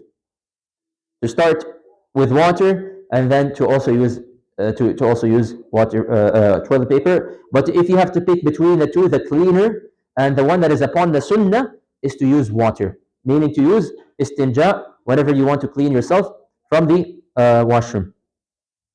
Okay, and that's it, by the way. Like, it's very simple. Like, it's just listing some sunnahs that we all should be doing in our lives.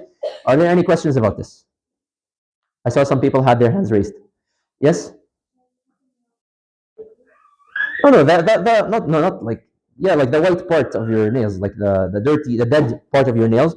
You need to cut that off because again, it also accumulates dirt and whatnot. Yes, question.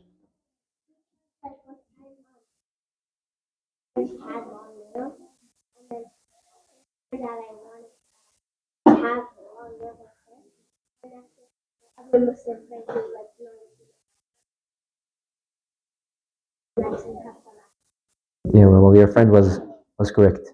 Yes.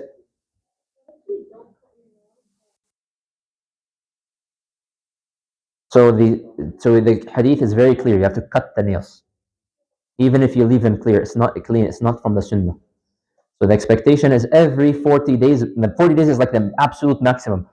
Realistically, we should do this even before 40 days, like every, I don't know, every 10 days or so, whatever. Cut the nails. Yes, question?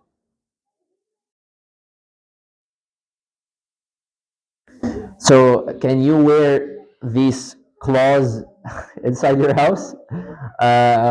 You can do it inside your house in front of your own family members. That's fine. Okay? The same thing, by the way, with makeup. If you want to put makeup in front of your family, the family members who are allowed to see you without your hijab, if you want to put makeup in front of them and and you put and dress nicely and put I don't even know what they call it. What do they call it? Nail polish, yeah. Whatever. All of this is permissible in front of your family members. But as soon as it comes to things like making wudu, they have to be taken off. As soon as it comes to something like walking outside your home where there are strange people who are going to look at you, you're not allowed to have any makeup, you're not allowed to have any nails. Okay? Uh, or no, no, not any nails, any fake nails like the claws. Okay? So you can have your normal nails. Yes, in the back. I'm sorry? Lip balm. The one that's used for like health reasons, like for to prevent dryness and whatever, that's fine.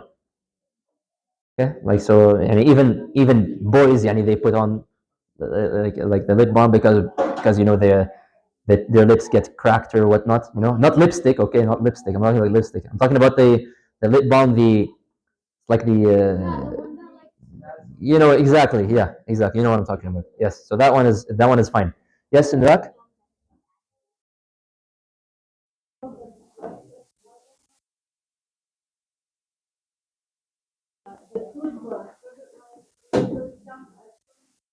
Yes, yes. So the toothbrush, inshallah, it's another, it's a form of brushing and cleaning the teeth. So So we don't see any shaving it. They are shaving it, right? It could be my father, my brother, yep, my friend. yep. This is haram. Most of the kids will think like, oh, my father is doing something wrong, and my brother is doing something will end up to that, like, Allah will not forgive him or something like that. He will end up in hell, because he's doing something haram. I mean, how can I explain for them this to Okay, yeah. So let's say after what we learned today, we learned that it is haram to shave the beard, and I know my brother or my father, they shave their beards. So first of all, this is sinful. Okay, this is sinful, but that doesn't necessarily mean that khalas, Allah is not going to forgive them and Allah is going to be throwing them into Jahannam. A'udhu billah, this is a little too far. It's a sin. And what you should do is, with wisdom, with a lot of love and with a lot of respect, maybe today go home, guess what, Dad, I learned today that shaving the beard is haram. Okay? And khalas, that's your job done. That's all you gotta do. Just go tell your brother, go tell your dad, I learned today, the sheikh taught us that shaving the beard is haram. Now they want to shave, they want to trim, they want to whatever they want to do, they want to style their beard. That's up to them what they want to do. You are, so all you can do is make dua for them, ask Allah to forgive them, and ask Allah to guide them. But that's really all that you can do. But do it with a lot of respect and a lot of adab, because they are your siblings, and especially your father. Never ever speak disrespectfully to your father and tell him, hey, you're doing haram. This is, unless you, oh, my father is doing something haram.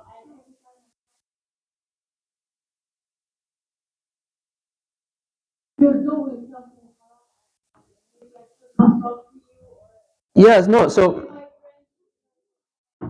okay, you realize that you want the best for your father, so you're not gonna start a fight with your father and be like, you're doing haram, I'm not gonna do that. Right? You speak with them in a loving manner. They are your father at the end of the day, and whatever they do, you must obey them. Okay? So, so perhaps use your wisdom here. Be a little bit smart about it. Be like, hey, dad, mashallah, you have a very beautiful face, but you look even better with a beard. You know? Whatever. Use your, be smart about how you want to convey the message. Okay? But don't start a fight with your father. That's for sure. Okay? Um, and yeah, you just tell them, I learned in the masjid today that growing a beard is, sorry, shaving a beard is haram. Simple as that. Khalas. Okay? You don't need to do anything beyond this and say that, oh, you're sinful, you're doing haram, you're taqillah, no, just chill. Haram. Just haram. Okay? Question? Yes? Yes. Yes. This is very, very, very dangerous. You should never, never pluck your eyebrows. And this is especially relevant for the girls because, as part of their beauty, quote unquote, and fashion, they so the girl with like a bushy eyebrow, she goes to a whatever beauty salon, and she asks the lady there to like make her eyebrows look nicer and put a line on her eyebrows. This is Allah Azza wa so there's a hadith that says Allah Azza wa Jal brings down his la'na, his curse upon the person who does this. So this is a very, very severe issue, and this should not be taken lightly. So never ever yani, risk plucking any like of your eyebrows or things like this. Um, okay. However, if you have like a unibrow, you can pluck the unibrow only, just the middle part. You're not allowed to pluck the actual eyebrow. Like just the hair in between, yes, that's fine. The actual eyebrow, no. Any other questions? Like you can only plus like Yes, like right in between the actual eyebrows. Okay. Any other questions? We need to move on. Yes, question. all your body No, I didn't mention that. I didn't say I didn't say anything about shaving the body here. I'm. However, for the men, Allahu alam, you should not be shaving your body here. Any other questions before I move on? I need to move on. It's already past 5 o'clock. Okay, I'll move on. And if you have more questions, you can ask them later, inshallah. So, continuing on with the seerah. Last week we spoke about certain events that took place in the life of Prophet Muhammad sallallahu alaihi wasallam. We mentioned what did we mention? We mentioned him working as a shepherd. We mentioned the Fijar wars, and we mentioned Hilf al-Fudul. Next up, we get to learn about the marriage to Khadija binti Khuwaylid. So, who is Khadija binti Khuwaylid?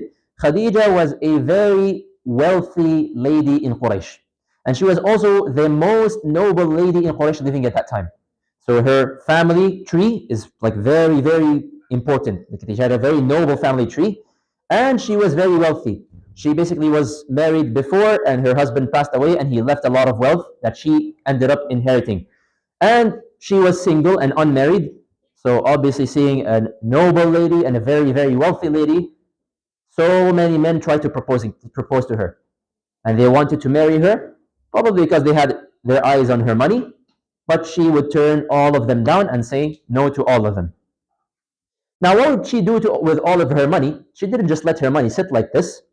She would, just like the rest of the businessmen of Quraysh, she would spend her money, she would invest her money for trading and business. Okay? So the caravan in Quraysh that goes to Syria and down to Yemen, she would basically hire a man to take her money and to buy and sell, and then bring her back the money. And then the man will be paid his percentage of money. Okay? So obviously, because she is the one staying in Mecca, whereas the strange man is traveling with her money, obviously she wants someone trustworthy. I don't want any random person to just take my money and go with it.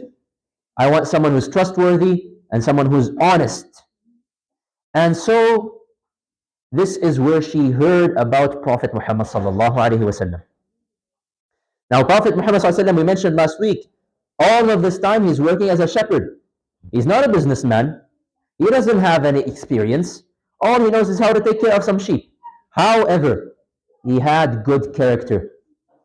Just like we mentioned in the hadith, he had the good character, and people loved him because of his good character. So much so that Khadija, radiallahu anha, she valued the character of Prophet Muhammad sallallahu way more than his experience. He has zero business experience. Probably doesn't know how the market works. He doesn't know how to buy or sell. But everybody knew in Mecca, everybody knew that this man is as-Sadiq al-Amin. He is the honest person, the most honest person, and the most trustworthy person. So therefore, when she heard of his good character and qualities, she decided to send him a job offer. So she sent him a letter of a job offer. Prophet Muhammad ﷺ, he goes to his uncle Abu Talib and he tells him, asks him for advice. Abu Talib tells him, you should go and accept this offer. It will be a good opportunity for you to work for someone like Khadija, and you'll make a lot of money as well.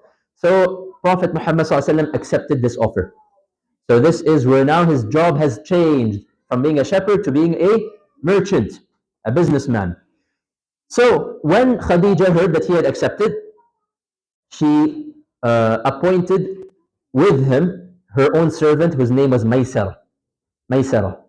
And so she took him just so he can probably help him out while he is on his way to Syria and help him in his trading and his business and whatnot.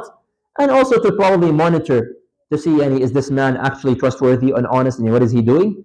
And within a few months, they returned back to Mecca, and the amount of money that they came back with was way more than Khadija has ever seen with any other man. Like they came, in the books of Sirah, they mentioned he came back with at least double the profit. At least double the amount that Khadija used to make. So Khadija was very, very impressed. And of course, this is coming from the barakah of Prophet Muhammad ﷺ, and given the fact that he is an honest person and he does not cheat with the money and he does not take any more that belongs to him. And of course, Maysara, he told Khadija about, that he was a very honest man, of his good conduct, of his the way that he was very careful with handling the money and whatnot. So when he told her about this kind of character, subhanAllah, she developed a desire that I want to marry this man. And by the way, there is nothing wrong with having feelings, okay? This is part of human nature. That man is attracted to woman is attracted to man. This is part of human nature. However, what's important here is how you act upon this desire. So right now, you guys are too young to have these feelings. Sorry. You guys are too young to be acting upon these feelings. But when you grow up, when you're upon, for the boys, maybe you're in the age where khalas, you graduated, you have a job, you're stable, and you have someone you're attracted to, there's no shame in now taking the halal steps in order for you to get to know that person. It is never ever allowed, boys and girls, listen to this carefully. It is never ever allowed for you to go and walk up to a boy, for the boys to walk up to a girl, or girls to walk up to a boy directly and starting a chit chat with them, like, hey, how's it going? How you doing? Can I have your Snapchat? Can I have your phone number? Can I have this and that? Walking together to Circle K, laughing and giggling and joking around. This is haram. This is haram. This is not part of how the Muslims, men and women, interact with each other, and goes against everything that the Quran tells you to do. Okay? So you have to be very mindful of this. Okay? Anyways, back to the story. She developed a desire to marry Prophet Muhammad ﷺ. So what did she do? Did she directly walk up to him like, hey, can I have your phone number? I want to text you so we can get married? No. She told her friend, and her friend's name was Nafisa. She told her friend about how she felt towards Prophet Muhammad ﷺ. So her friend said, don't worry, I got this. I'll take care of it. Okay, I'll take care of it. So she goes to Prophet Muhammad ﷺ, and she tells him, why don't you get married? And he said, who would want to get married to me? She said, Khadija is interested in marrying you. Why don't you marry Khadija? So he accepted this idea. After all, Khadija is a very noble lady, and she was a very good lady. So Prophet Muhammad ﷺ accepted, and he sent to his uncle Abu Talib. And Abu Talib, notice, Prophet Muhammad ﷺ did not walk directly to Khadija and be like, hey, yo, let's get married. No. Okay, didn't just send her a text message, be like, hey, let's, I want to talk to you, get to know you. No, he goes to his father figure, Abu Talib, and he tells him, maybe I want to propose to Khadija. So Abu Talib and Khadija's father or uncle, they handle the process, and Khadija and Prophet Muhammad ﷺ, they get married. It is mentioned that for sure Prophet Muhammad ﷺ was 25 years old when he got married. Khadija radiallahu anha most likely was 40 years old. So she was older than him, 40 years old. And it is mentioned that Prophet Muhammad ﷺ really, really loved Khadija. He loved Khadija like no other, that even his other wives in the future, they would be jealous of Khadija even though she was dead. Because of how much he would talk about her and of how much he used to love her. And he loved her to the point that throughout her life, Khadija's life, he never married another woman with her. So we know that Prophet ﷺ had several wives, and we're going to discuss this in a second. But while Khadija was alive, he never married another woman. Only after Khadija passed away, then he started getting married with other women. And it is Khadija radiallahu anha who had all the children of Prophet Muhammad ﷺ. No other wife had any children with him. So who were his children? Please memorize these names.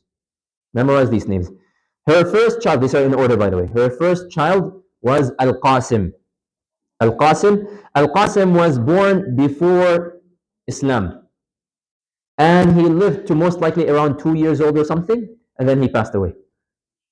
And this is why the kunya of Prophet Muhammad ﷺ is Abu al-Qasim. He's called Abu al-Qasim. And then he had a daughter by the name of Zainab. Zainab got married to Al-As ibn al-Rabi'a, who was a non-Muslim first, and then he converted later to Islam.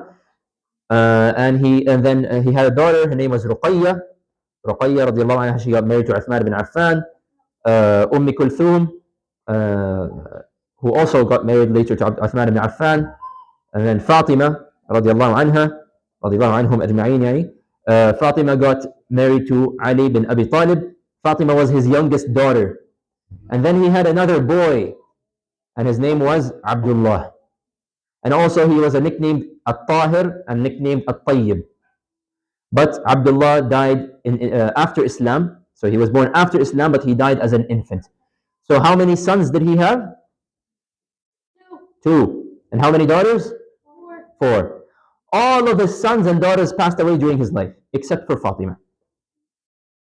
So Al-Qasim, Zainab, Ruqayya, Kulthum, Abdullah, all of them, Prophet Muhammad ﷺ witnessed his own kids passing away.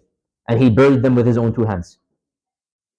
And also he had another child way later in the seerah, in the 8th year of the Hijrah. And this was Ibrahim, but this was not from one of his wives. This was from one of his slave girls. Her name was Maria. And they had Ibrahim. But Ibrahim also grew up to barely 1 to 1.5 years old, and he died in the 10th year of the Hijrah. After Khadija had passed away, he also got married to 10 other wives. So meaning the Prophet Muhammad ﷺ, he had a total of 11 wives. A total of 11 wives. First of them is Khadija, of course.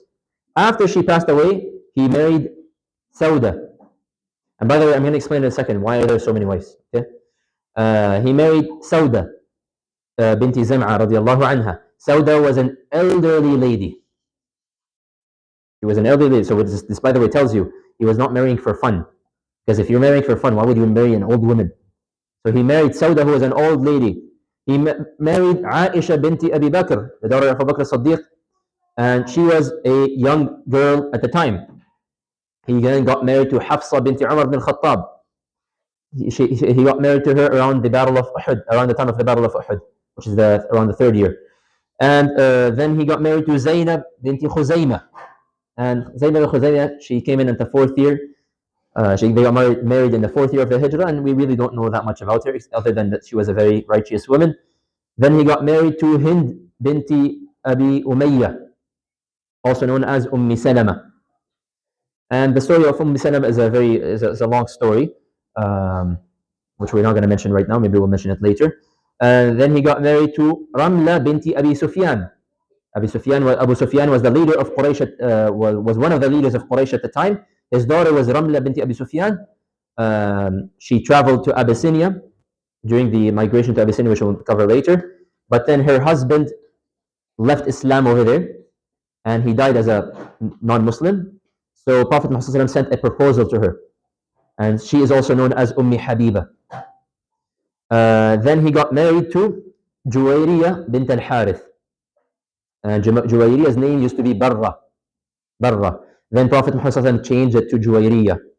And the story of Juwayriya, that she came from the tribe of Banu Mustaliq. They were a non-Muslim tribe. The Prophet Muhammad attacked her tribe and he captured all of them. And then Juwayriya converted to Islam and her entire tribe converted to Islam.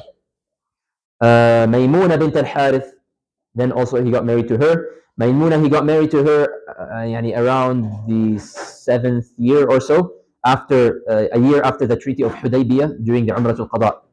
And Safiya binti Huyay, he got married to her after the Battle of Khaybar. Her father was a Jewish man. So she came from a Jewish culture. But she accepted Islam and he married her. And lastly, we have Zainab binti Jahsh. Her story is a very sensitive story. She was married to Prophet Muhammad Sallallahu quote-unquote adopted son, Zayd ibn Haritha. Then she got divorced. He got divorced with her and he married her, Zainab binti Jahsh radiallahu anha. So these are all of the wives that we authentically know that he got married to. Now, why did he marry so many wives? And I'll conclude with this, inshallah. It comes from many reasons, okay? First of all, he is giving you, and I'm just going to give a very brief answer. This is not a detailed answer, okay? Now, first of all, he's giving us, once again, he is our role model. So he is teaching us that it is okay for a man to get married to a younger woman. It is okay for a man to get married to an older woman. It is okay for a man to get married to a divorced woman. It is also okay for a man to get married to a woman that has never gotten married before, like Aisha radiallahu anha. So he's giving us all of these examples. And he's teaching us how he dealt with every different kind of wives. How he dealt with the young one, how he dealt with the old one. Some of these marriages came for political reasons, like Juwayriya bint al-Harith. Juwayriya, when he got married to her, it caused an entire tribe to accept Islam. And they really needed Muslims at the time. They needed power. The Muslims were rising to power, but they were still not that strong at the time. So Banu al-Mustaliq, who were a threat to the Muslims, all of them accepted Islam. And so this was kind of, in one way, a political marriage. And at the end of the day, how are you going to find out how Prophet Muhammad ﷺ dealt with his wives? When Prophet Muhammad ﷺ fought with his wives, how did he deal with them? When he joked around with them, how did he joke with them? How did he sit with them? How did he joke with them? How did he live his life with them? How are you going to learn that if you don't know, if you don't have different kind of models, you can say, of different ladies? And also, one more point that I'll mention, this was the norm at the time. Back then, you cannot judge a society that was existing more than 1,400 years ago with the eyes of someone living in 2024. It's not fair, okay? Like if someone from the time of Prophet Muhammad ﷺ were to look at you guys who are like, whatever, 15, 16 years old, they're going to be like, what's wrong with you? Why aren't you married? They're going to judge you and be like, why aren't you married? Why don't you have more than one wife? Because that was the norm in their society. The norm in our society is not this. The norm of the society is, khalas, you get married to one woman. And that you get married when you're in your 20s or whatever, or whenever you have a job or something like this. The norm of a society changes from one place to another. So these are just a few brief reasons as to why he had so many wives. Yeah. So anyways, any questions before I conclude, inshallah? No questions?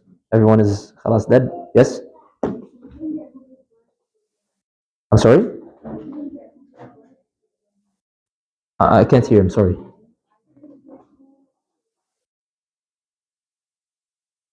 So that's also a very sensitive story. But Prophet Muhammad ﷺ was gifted a slave girl by the name of Maria. Okay, her name was Maria. She's not a wife, and they had a child together called Ibrahim. And I know that it might sound very weird to you, but to make a very long story short, there are rulings in Islam that back then allowed the man who had a slave girl to engage in such activities and even have children with it. So this was allowed in Islam at the time. And then this got, and of course now this is no longer the case. But again, I don't want to go into the details because it's one of the most sensitive topics, and it's one of the most confusing ones if you don't spend the time trying to study it and understanding the details behind it. So just know that whatever Prophet Muhammad ﷺ, he would never do anything dishonorable. Okay, it was allowed in Islam at the time. Other questions? Yeah.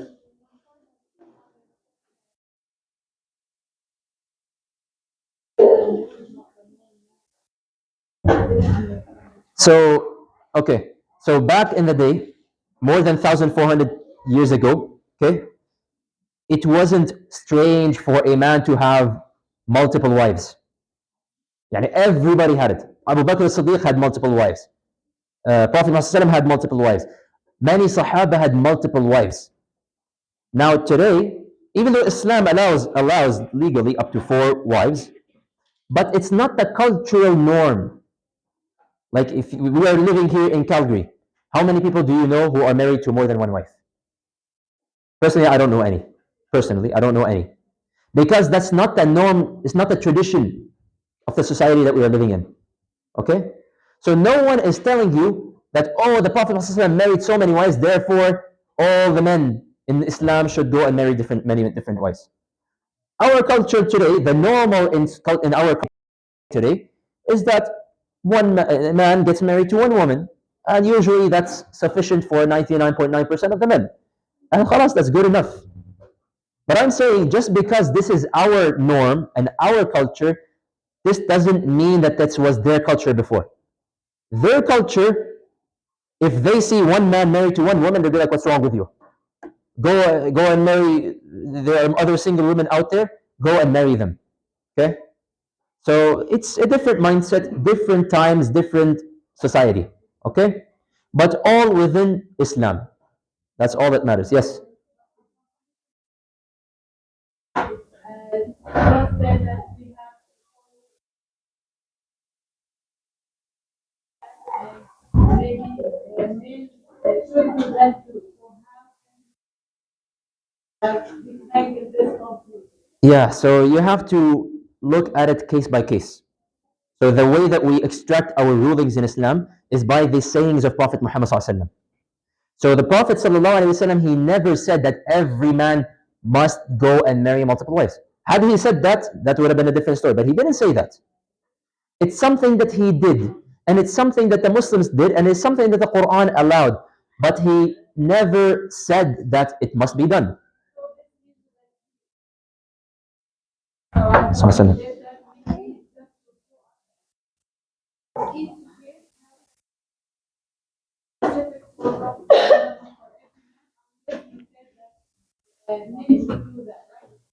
Sorry, I didn't get that point.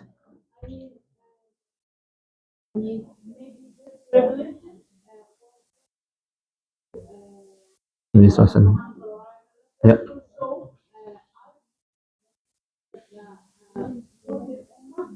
How he does them in every situation. And this was just Yes, yes. So again, yes, yes.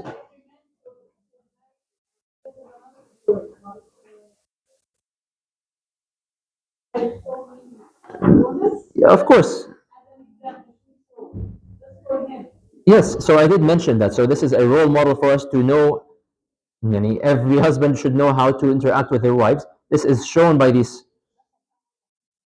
Yes, and this, yani, of course, this number 11, this was specific to Prophet Muhammad sallallahu alaihi wasallam. So now, yani, now Islamically speaking, in the Quran mentions 4 is the maximum. 4 is the maximum. But he never said you have to go and marry 4. And if you go ahead and if a man goes ahead and marries more than one, there are like, it's not just as simple as, okay, let me go marry. You have to show them all the adl, the justice, treat them all equally, and give them all the rights and all of these things. And that's not as easy as it sounds, but it is something that Prophet Muhammad was able to do, and he showed us and demonstrated to us how it is done. Okay. Any other questions before we wrap up? Okay, let's quickly conclude with the questions. What is the definition of Sunan Al-Fitrah? When we say these are Sunan Al-Fitrah, what is Sunan Al-Fitrah? Girls. Yalla, yalla, girls, come on, participation. The faster we finish, the faster you can go home. No, no, no, no. Girls, today you're very, what's going on? Yes? So things that we naturally do, things that are natural. Natural, physical actions that are part of the Sunnah to be done, that ensure that we are in the best of shape and best cleanliness. When should the miswak be used? Yes? Yeah? Doing wudu, house, Jazakallah khair. waking So, up. from sleep, yeah, so waking wudu, wake up from sleep, all of these things we already discussed them before. What is the ruling on shaving the beard for men? If I didn't, this is like, I emphasize this so much. Yes? Yeah? It is? Haram. Haram. How many days does a person have to trim the mustache, shave the pubic hair, pluck the armpit hair, or clip the fingernails? How many days, Mr. Abdullah? 40 days. The limit is 40 days. You can do it less than 40 days, but the absolute limit is 40 days. What was Khadija binti Khuwaylid's reputation in Quraysh? Yes? So she was very wealthy. She was a noble lady. A lot of men wanted to marry her, but she turned all of them down. Why did Khadija choose to hire Prophet Muhammad sallallahu alaihi wasallam? In the very back? Because he was honest, he was trustworthy, he had noble character. How did Khadija express her interest to marry Prophet Muhammad sallallahu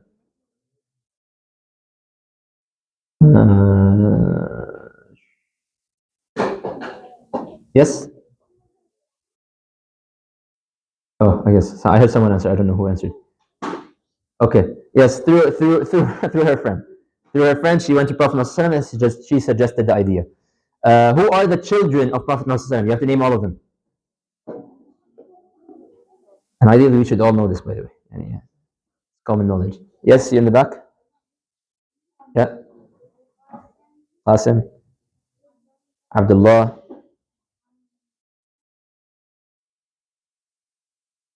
يا أخي رقية. Fatima. You have two more. Kulthum. One more.